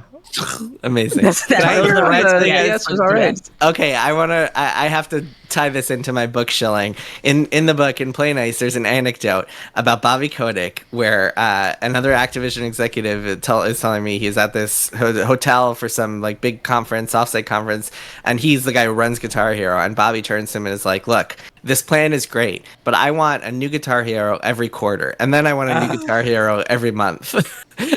And the people around R.I.P. like, Guitar Hero. What? Then Guitar Hero died. Did you actually get to interview Bobby Kotick, or was he just not available? He's off on a boat somewhere. That who I interviewed is the one question I can't answer, because like I say in the book that I spoke to a lot of people on the record, and then a lot of people only agreed to talk to me like for fact checking, anonymously, on background, yada yada yada. And so I have made the decision to just not answer that question at all, because if I say like, well, this person I didn't talk to, this person I won't answer, then you'll be able to figure out who I did talk to. So I'm just not saying at all who I spoke to or who I didn't speak to. That's fair. Interesting. Okay. Jason, you mentioned that you're playing Zelda. You were playing Metaphor. Are you playing anything else? What do you think of Zelda? So yeah, I'm playing way too many games. There's so much stuff because I was There's playing a lot of games coming out right now for a lot. It helps that I've been disappointed in some games recently. Like I thought I was going to play through all of the Plucky Squire because that game looked so cool, but then it turned out to be a huge disappointment and just kind of a chore to play. So I did not play it. I just bounced off of it. Yes, Zelda is the most recent one I'm playing, and so far it has not grabbed me. I also find it a little bit of a chore to play because it adds that extra step of like when you're walking around and fighting a monster is attacking you, instead of just hitting it with your sword, you have to like fiddle through the menu, summon something, and then use that something to take out the monster, which doesn't feel nearly as fun as just hitting them with the sword. And you can transform into a sword into like Link and use the sword, but that's temporary, and there's like an energy bar that runs out when you do it. So to me, it's not feeling super fun to play, but I'm going to give it more time and see if it grabs me. But so far, I'm a little disappointed. I just summon snakes. I got the snake, and every time I see something, I just throw a snake at it. It works really well. Yeah, it just adds that extra step. It's like when you see something, you don't just hit a button to kill it. Like you have to navigate a menu, pick something, summon it, throw it at the enemy, and then sometimes just wait to see if your guy will kill the enemy. It just turns kind of basic enemy overworld fights into an annoyance and adds extra time. And you walk really slowly, which was also a problem. Slowly. This was a problem in the Link's Awakening remake too, where just something about the pacing of the way that you walk just feels a little too slow. And so yeah, I don't know. I'm a humongous Zelda fan. I have a Lego Deku tree over there that I spent $300 on, like which I probably should not have done. But like this game, this might be the first Zelda, or the only Zelda other than Triforce Heroes, the multiplayer one, that is not grabbing me right away, and is not that I'm like a little disappointed with. At least so far. I'm gonna give it more time. Yeah, like we'll talk more about it next week, but I do think your point about like having to open a menu and kind of like run through the list and be like, do I do this? Do I do this? I think when the game really clicks is when you have those moments of like, oh, there's a bunch of enemies in that grass out there. I'm going to like throw a fire slime into it and light it up like it's Far Cry 2 and just like wipe out the entire field. And it's really fun to do that a few times, but then you kind of do stuff that feels more traditional Zelda. Like there's a boss fight early on that's a very like standard Zelda boss fight, and I was like, this feels like I'm doing the same thing with more steps and more like just opening my menu and being like, okay, like I guess I put table and then box and then shrubbery and do this and do that. It's like I see some of the cracks forming where there's just too much distance between I have an idea and executing the idea. Criminal Justice wants to know, Jason, if you're planning on playing Vessel of Hatred when it comes out. I haven't beaten the main campaign of Diablo 4 yet, so I'm not sure. And also, Vessel of Hatred hilariously comes out the same day as my book about Blizzard, which is perfect if you can listen to the audiobook while playing it if you're a Diablo person. It also comes out right as I'm like going on a book tour and like going to be gone for like 8 days or so, so it's not great timing for me. And I have Metaphor and Zelda to play, and Metaphor is going to take me another bazillion hours, so I'm not sure. Probably not. At least not right away. I may play it down the road is the answer. Eric, you went to Fantastic Fest in Austin? Yeah, so Fantastic Fest, for those who don't know, is a like film festival held down here in Austin every year for the past couple decades by Alamo and a couple other companies. It's basically what you'd call like a genre film fest. Where they do a lot of, initially I thought it was just going to be horror, and so I was like kind of unsure, and I was largely doing it because they had a tie-in event with Day of the Devs to show off some indie games down there. But genre also kind of meant dark comedies, martial arts films, which I was immediately gravitating towards. I love a good martial arts movie, and a lot of other stuff. And so I went down there. My good friend, Kate Sanchez of But Why Though, kind of shepherded me through all of the various ways that you maneuver in a film festival, which is a very different vibe from a games event, let me tell you. Oh, yeah. They're doing it better on the film side, y'all. I hate to tell you, but they're doing it better on the film side. They have a lot more years of experience. Yeah. But I saw a lot of cool things. So, like on the game side, Fear the Spotlight is an indie production that's under Blumhouse, their like game publishing arm.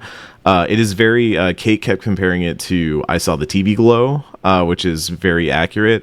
It's also just very like teen drama and heartache meets like you're sneaking into a school to use like the Ouija board out of the like display, and you end up summoning bad ghosts and things go bad, and it's very almost Life is Strange at times as well.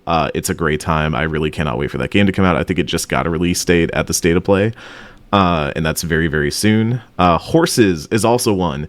Yay, don't look up horses. Just if you ever see a demo on Steam for Horses, download it and play it, and just it is the closest thing to an art house horror game inside like a demo that I've ever played. It is bizarre. It is appalling. It is disgusting. I love it. It's really, really good. I can't. Game by Ken. Yeah, it's really solid. And then I saw a bunch of movies. I'll shout out two that I liked. I saw The Apprentice, which stars Sebastian Stan as Donald Trump during Donald Trump's rise to power with Ryan Cohn, played by Jeremy Strong. I did like it. Is that the movie that is like controversial? The circumstances behind its release. They are like, trying to stop that thing from Get Out, which is why I was like, I need to see this, because there are like forces at work that do not want this movie to see the light of day, which means I want to watch it.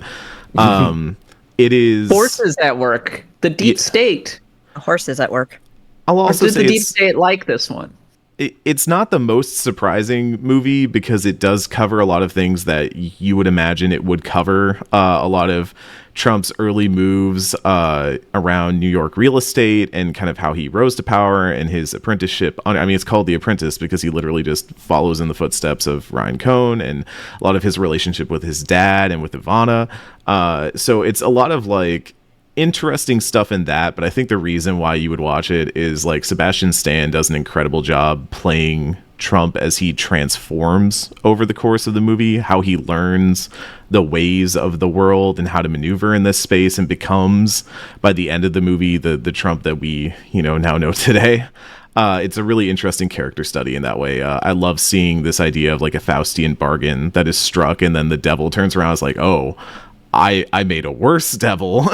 And, no. I think a lot of people are going to have different reactions to it, because obviously, like, if you don't, it's not really a movie that does celebrate or talk about this stuff. And so that's why I thought like the Bobby Kotick stuff that we talked about earlier in the pod was a good comparison, because it's just analyzing like, how does a person become this way? How do people in power arrive at the point in time where they make these decisions, where they speak this way, where they act this way, where they do these things? And I find it interesting as a movie because of that. Even if, like a lot of movies, you probably could have cut like 15 minutes out of there and it would have been a little bit tighter, a little bit faster. But if that doesn't appeal to you, Ghost Killer is the most kick-ass action movie I've seen in some time, where a college girl picks up a bullet casing and gets possessed by a hitman. And the only way to exorcise his ghost is to chase down his killer and get revenge. And so they can like do body possession stuff where she like high fives his ghost and he like takes over her body and does like martial arts and stuff. It's like an anime. It's very like Freaky Friday, like Odd Couple pairing of like this gruff old hitman who just wants to like, you know, solve his murder and get it done with, and this girl who's like very shy, very like reserved, but inside, you know, it's that meme of like Princess Daisy going like, aren't you tired of being polite? Don't you just want to go ape shit? And like finally she's like, fine, like take over, high five, and then these great scenes where you just have this like high five and all of a sudden she's like punching dudes out and stuff, and it's so much fun. Apparently the same director who has done a lot of movies, Baby Assassins is a very popular line of movies that this director has worked on. Just are they assassins that are babies, or are they assassinating babies? Oh no, it's like girl assassins, and they're called like the Baby Assassins, like they're young girls. It's Baby Hitler. Yeah, it's like a Licorice Recoil if you watched anime. It was so much fun. I was like gleefully laughing in the audience. That's one of the nice things about Fantastic Fest is like everybody who is there is like they're press or they're super fans of the genre and stuff like that. And so everybody there is having a good time, is like really invested in the film that is happening. There's a lot of hooting and hollering and reacting in a way that I feel like I don't get in the theater experience nowadays, unless you go to like a midnight showing or something. And it was a really good time. Of course, got to meet a lot of people there, meet film critics and stuff who are deeply into this stuff. And it was really cool seeing that side of the industry. But yeah, can't recommend that enough if you're Austin local and want to check it out. It's a good film festival, but they do it differently over there, and it's a nice time. So who knows? Maybe film might be a little bit more in my future too. Returning briefly to Bobby Kotick, I thought Jason's book did a great job. As one does. Your book did a really great job of not only explaining all of the machinations that got him to the top at Activision Blizzard, but maybe shedding some light on who he was as a human. And I've met people like Bobby Kotick, and he's very much a creature of capitalism in a way that I sort of struggle to understand, even going back to when he was like in high school and he was the inveterate entrepreneur. It's a fascinating and kind of gross picture, if I'm being totally honest. Yeah, it's interesting. I mean, I think that one thing you can not deny is that he has been an incredibly successful businessman for many years. The man knows how to make a buck. He knows how to make a buck, and he's not a person. Sure. I think that I saw someone in some website, I forget which one, just like calling him like a nepo baby, saying he just inherited this company. Absolutely not true. Like, he built Activision out of bankruptcy. Essentially, he took it over. He wasn't the person who started Activision. It was started long before he took over, and he took over in kind of a hostile takeover, this company that was in dire straits, and he really shepherded it to become one of the biggest companies in the world. And yeah, I mean, this question of like, I mean, fundamentally when people criticize capitalism, at least a lot of the time, I think what they're criticizing is this idea that growth can be infinite and consistent and just never stop. And that, I think, is kind of a big question or a big theme in this book is what that looks like. It's not okay to just make hundreds of millions of dollars in profit every single year. It has to be growing, otherwise shareholders will not be happy. Otherwise the street will see that you missed your estimates of growth, and you will not do well, and your stock will go down, and that will be a problem. Blizzard made $600 million. That's a huge problem, frankly. It is, because they made $1 billion the year before, right? Yeah. Oh, God forbid. Trending downward. Let's fire everyone.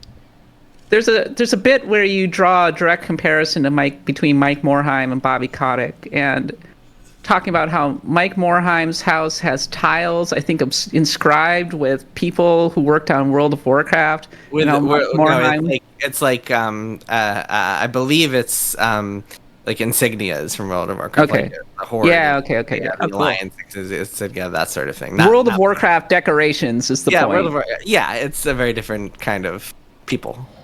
Would play StarCraft to the point. Would play StarCraft all holiday and then give bug reports to people. And Bobby Kotick had a fine art collection and was kind of hobnobbing in Hollywood. Wanted to be in Hollywood. Was a celebrity guy. The contrast is really interesting and I think really illustrative. So good job on that. Thank you. Yeah, it's really interesting to see these two people who could not be more different and how at first they worked together pretty well and were like regularly dining together and celebrating their success. And then as the years went on, their relationship completely deteriorated to the point where Morhaime walked away from the company he built and was running and beloved by his subordinates because he was sick of fighting with Bobby. And that's not to say that Morhaime is perfect in any way. And I think the book also reveals some of his own flaws, including, I think the biggest one is probably that he put too much trust in people if they had tenure at the company. Because there's a great quote that I got from someone, I think this is from someone who spoke anonymously, a woman who is pretty senior at the company in the more recent years.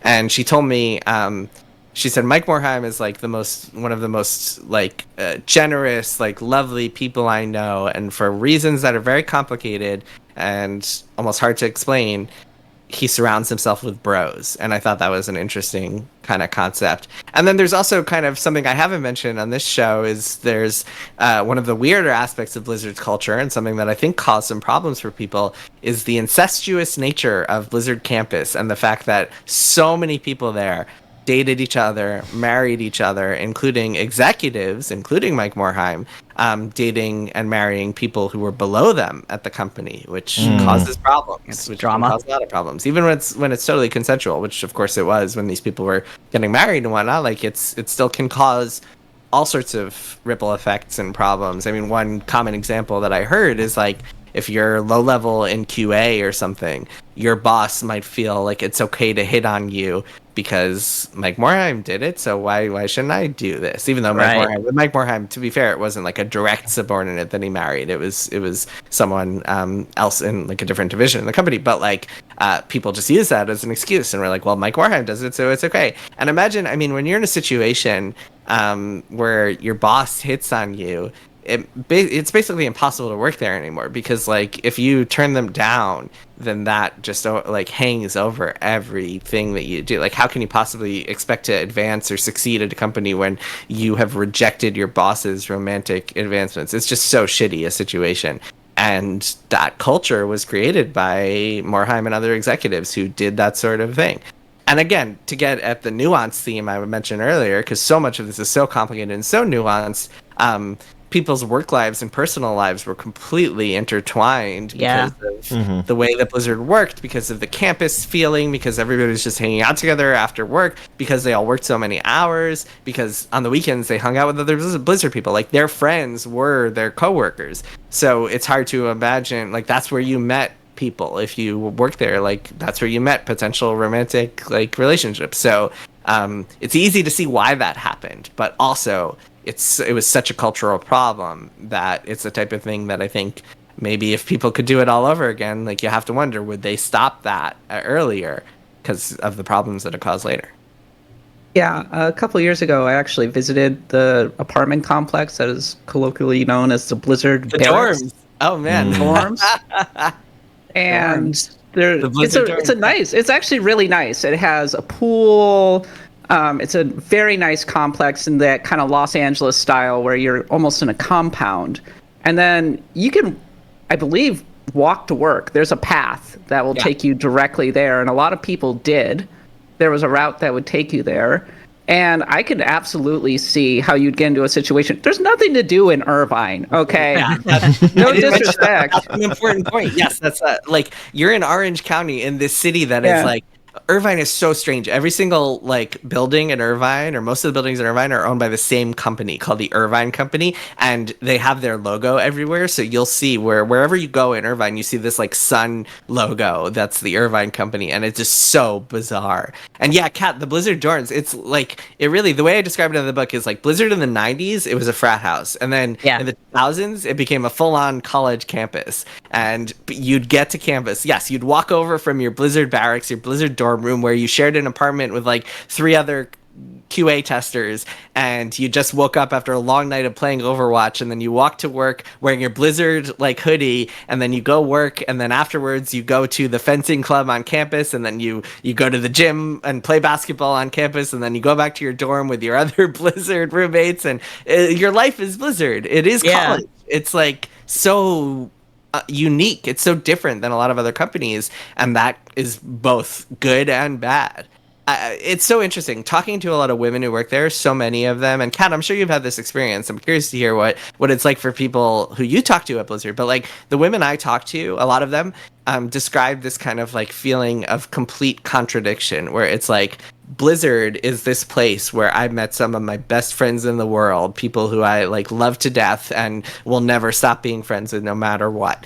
And it was also this place where some amazing things happen. And at the same time, it's the place where like I had to deal with this instance of sexual harassment. I had to deal with learning that I was paid $20,000 less than my male colleague with the same amount of experience, or like I wasn't promoted when he was, and I didn't know if it was because I was a woman or what. And so that contradictory feeling that's Blizzard in a nutshell.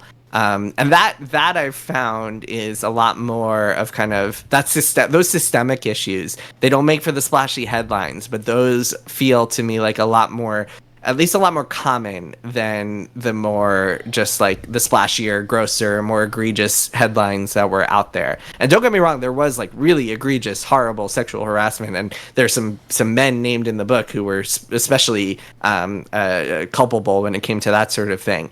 But like this idea of Blizzard as this place where like the Cosby Suite, that in its own, I debunk that in the book because that was totally misreported too, or like some of the other kind of splashier headline stuff that I think is less common than the systemic issues that women had to face that made them feel like it was both the best place in the world and the worst place in the world to work. But Kat, I'm curious because you've known people at Blizzard for a long time, and you've had sources at Blizzard, talked to people at Blizzard.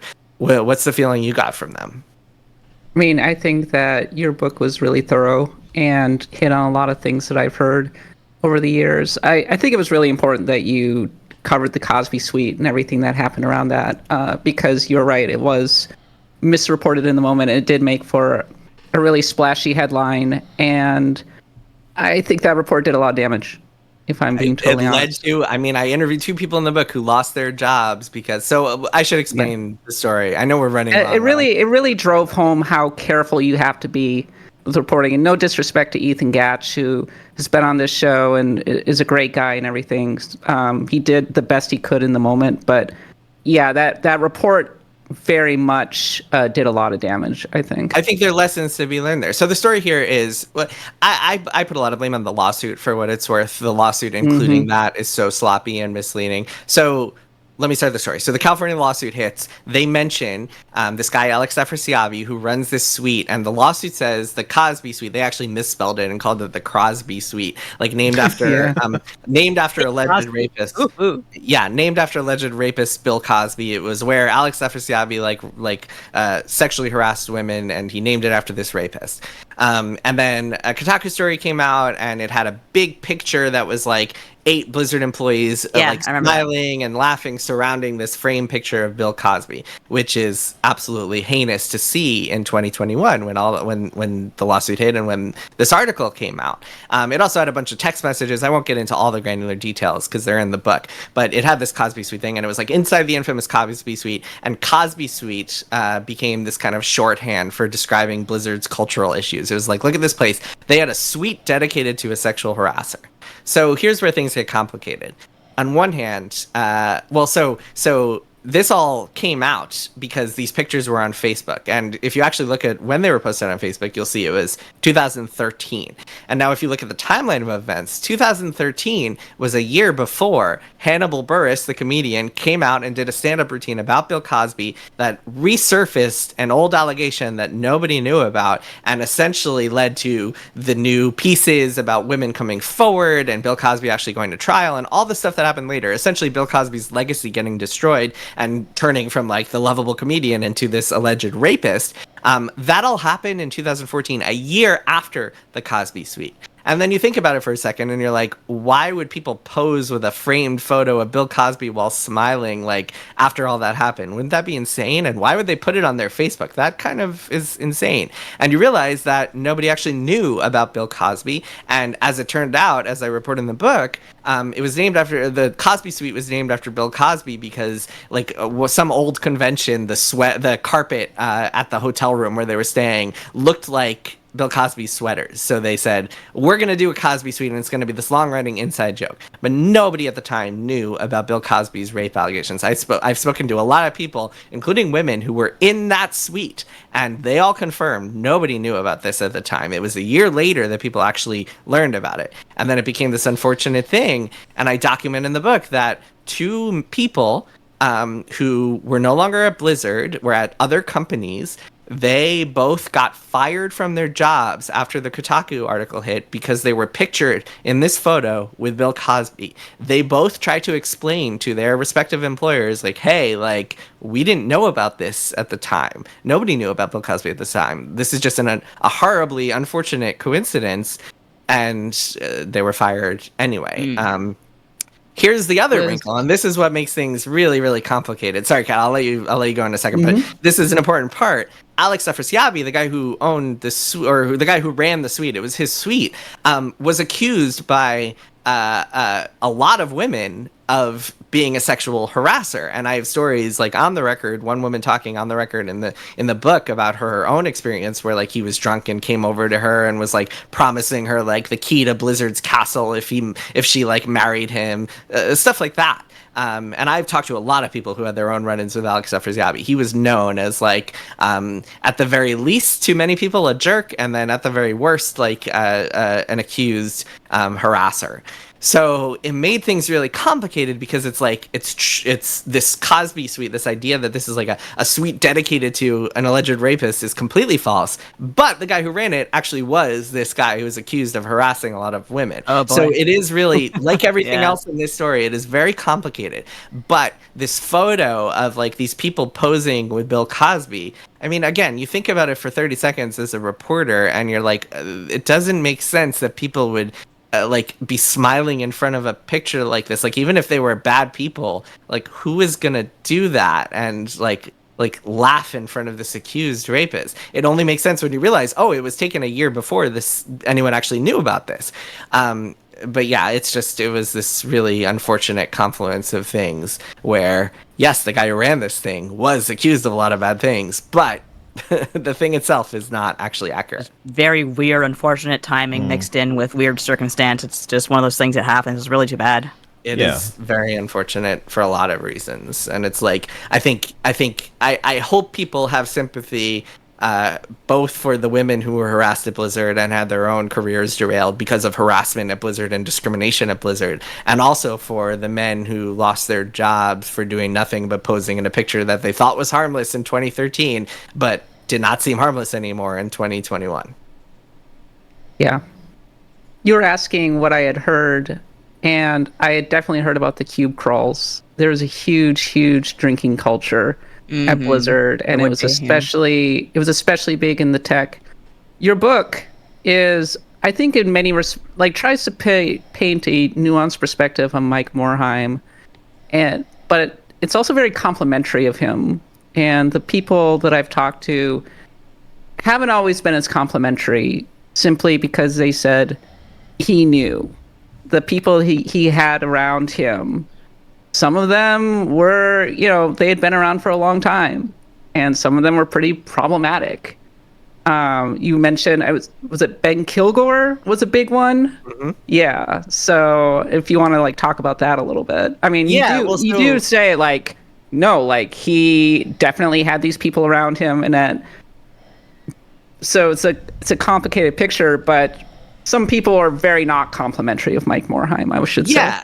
I mean, either he knew or he was ignorant of this happening, and both of those options are bad. Like, this is not. I don't think this is a book that lets Morhaime off the hook, and so that certainly wasn't the intention. And in fact, I mentioned in the book that when describing Ben Kilgore, and I'll tell his story in a second, he was lined up to be Morhaime's successor. Morhaime saw him as the next CEO, which is a problem for all sorts of reasons.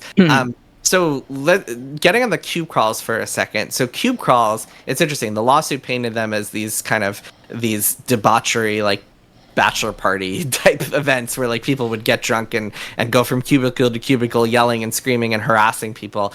And cube crawls, in reality, were very different depending on which team you were on. A lot of things at Blizzard in the later years, and even today, were just very different depending which division you were in. And so a cube crawl on the Diablo team might look very different than a cube crawl in Battle.net, and then the tech team, which is more along the lines of what you're describing, Kat, which is like this one division of Blizzard that was very problematic, very Mad Men-esque, as I mentioned earlier.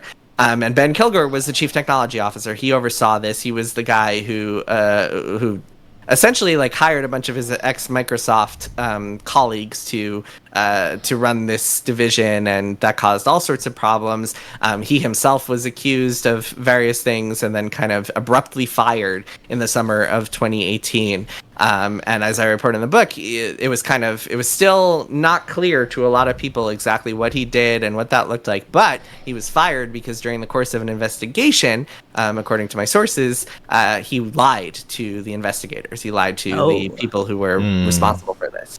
But yes, I mean, the fact that Morhaime like had him lined up as a successor, I think is pretty telling, and I think that should certainly be a takeaway. But yeah, it's undeniable, and I have in the book it's worth noting that like in 2021 when the California lawsuit hit, Morhaime posted a big letter apologizing. A lot of people kind of were in his comments and replies accusing him or saying he must have known.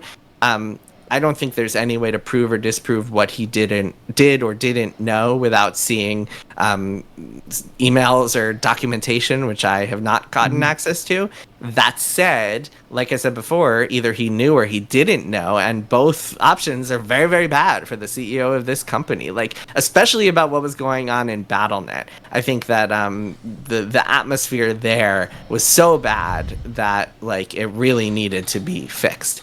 Then again, I mean, there are a lot of situations at big companies where like HR reports don't actually make their way up to the top, where like people at the top don't want to tell the people above them what's going on. They don't want to be the messengers of bad news. Like there is a plausible scenario where there's some stuff he didn't know about. Then again, like I had heard stories about like people retelling, like kind of passing along information or anecdotes to Morhaime, and he just seemed to not want to believe them, or certainly didn't do anything about them. Something that is a theme throughout the book is Morhaime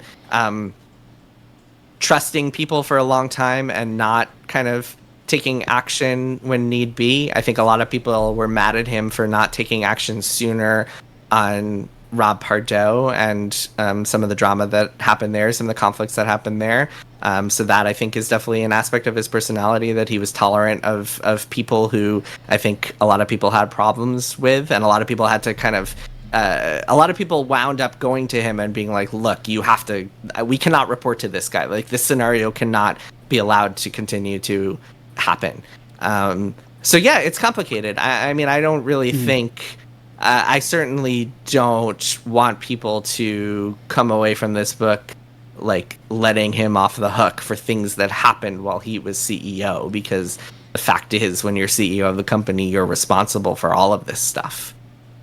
Yeah, it's a small, maybe kind of intimate company that exploded into a very large company, and the scaling up, again and again, this comes up. Scaling up was always really uncomfortable for Blizzard, and this could be a downfall for a lot of companies, honestly. If there was one thing that I felt when I finished the book, was maybe some sadness, because Blizzard now, under the Xbox umbrella, post layoffs, I think that Joanna Ferris, by all accounts, like is pretty good, a pretty good CEO. But I mean, this is a company that is a long way from whatever you might call its glory days, and I don't really know where they go from here. And it makes me a little sad because I was a huge fan for a long time. It was a bucket list item to work there. Yeah. And things change, you know? I think Blizzard is in kind of a purgatory right now, and I think the problem is that this year Xbox has kind of shown to the world that it has no idea what it's doing, that it is in a complete, absolute, like undeniable state of crisis. Ironically, because it bought Activision Blizzard, it is feeling financial pressures from the higher ups at Microsoft that is leading to constant layoffs and cutting costs and moving games, like putting their formerly exclusive games on PlayStation and Switch as a result to generate more money and get those P&Ls in shape. And there are a lot of questions surrounding Xbox right now, and I think a lot of people at Blizzard this time last year were incredibly optimistic about Microsoft coming in and taking over and the Activision C-suite leaving. A lot of people had big issues with some of the people who were running Activision. And we're very happy. Phil Spencer came to Irvine. People were lining up to meet him. He was shaking hands. He was playing their games. He was saying all the right things. And it was like 3 months after that he laid off 1,900 people at Xbox, including hundreds at Blizzard. So now we're in the situation where people are just waiting to see what will happen. And Blizzard, I mean, product-wise, they're in a pretty good place. The War Within has been really well received.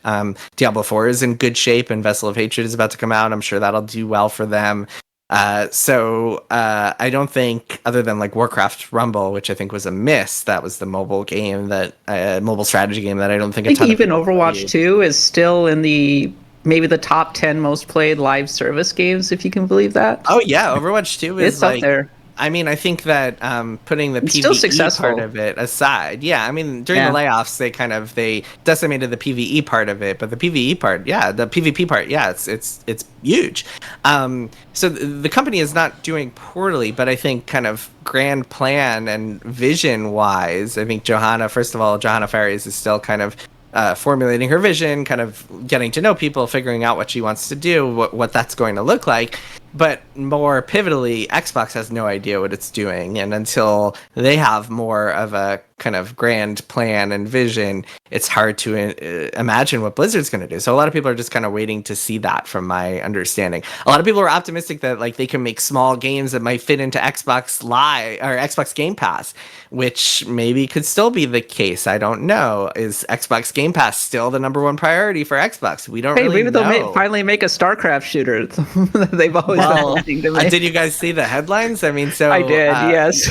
Yeah, so in the book, I have one line that Ryan over at IGN, your colleague, seized on. Of course you saw the headlines. It was your website, Kat.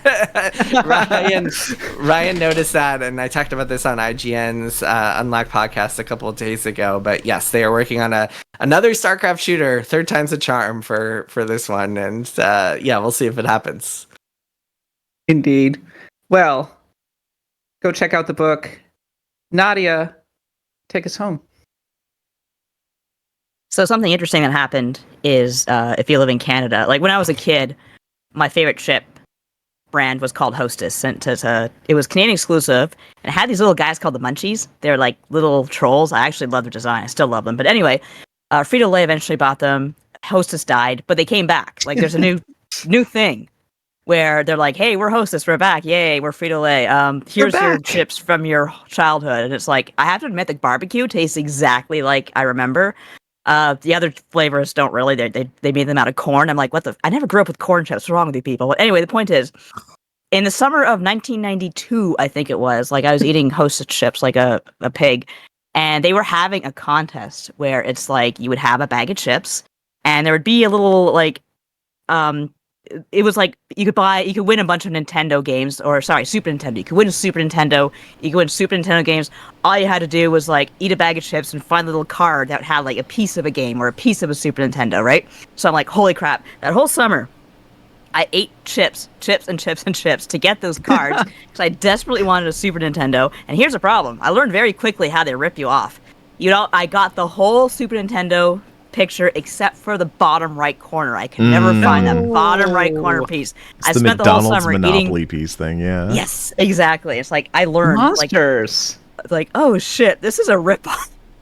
They probably ate Super Nintendo's worth of chips too. Well, there you go, right? Like, oh man, They got you.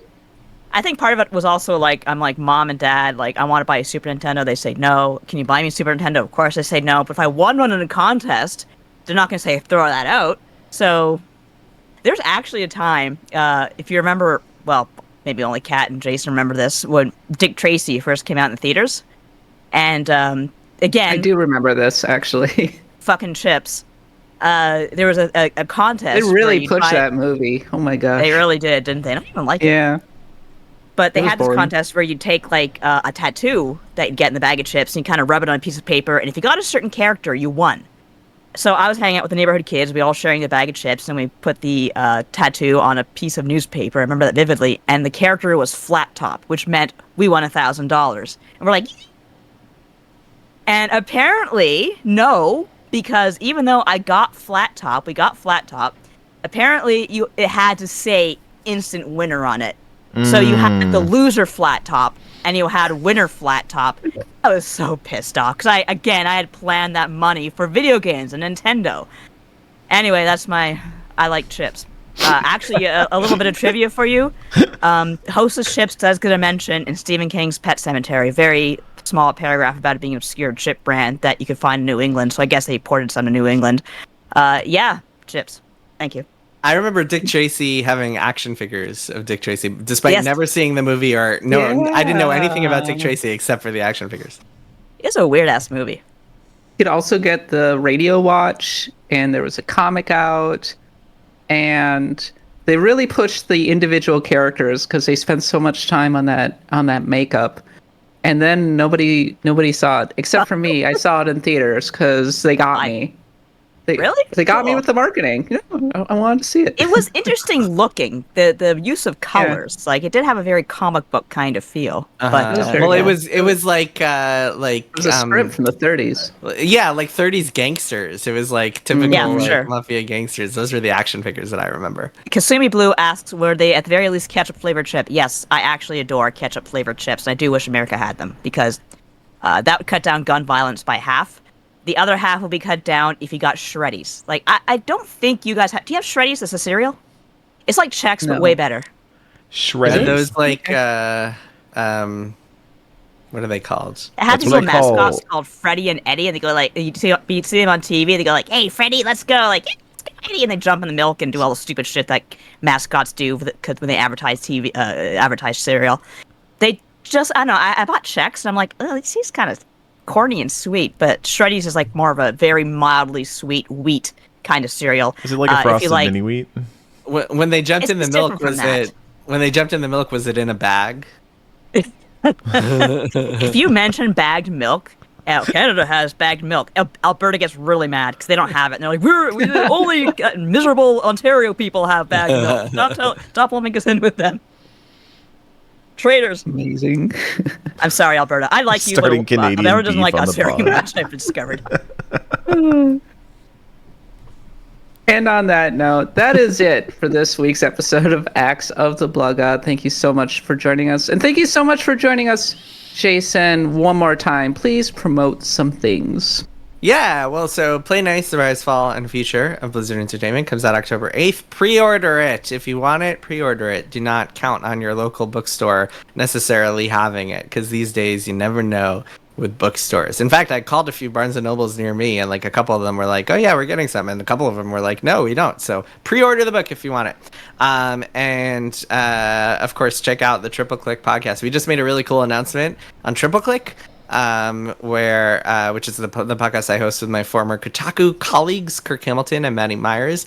And we decided we were going to do this cool bonus feature where we do a D&D campaign, like a little mini campaign, a 3-part D&D campaign. And we were like, we should get someone to DM it. And if we're going to get someone to DM it, we should get the best DM in the world. So we called up Matthew Mercer, and he DM'd a 3-part D&D campaign No for way. us. Oh, wow. You can check out on TripleClick real soon. What we're doing is we're putting it up each episode of the 3. We're going to give a month early to our subscribers, people who are Maximum Fun members. Maximum Fun is our network. And then they'll be available for everyone for free a month after that. So throughout this fall, you will be able to hear that on the TripleClick feed. So go subscribe to TripleClick and listen to our show if you don't already. Very, very cool. Also, check out Axe of the Blood God on Patreon at patreon.com/bloodgodpod. We've got a Pantheon coming up. It's a pandemonium. Shadow, Sonic Chronicles, and the Dark Brotherhood. A BioWare classic? BioWare classic? It's certainly something. Never played that game. I really want to one day. It's a choice. It's haunting, is how I would describe it so far. Nice. Very spooky. Good October choice. So go check that out. We'll be back next week. The Chaos Emeralds. We'll be reviewing Zelda Echoes of Wisdom next week. We're heading now over to the Axe of the Blood God post show for this with the Stars of Destiny. But in the meantime, I've been your host, Kat Bailey. We'll see you again soon. And for Nadia, Eric, Jason, and myself, thanks for listening and happy adventuring.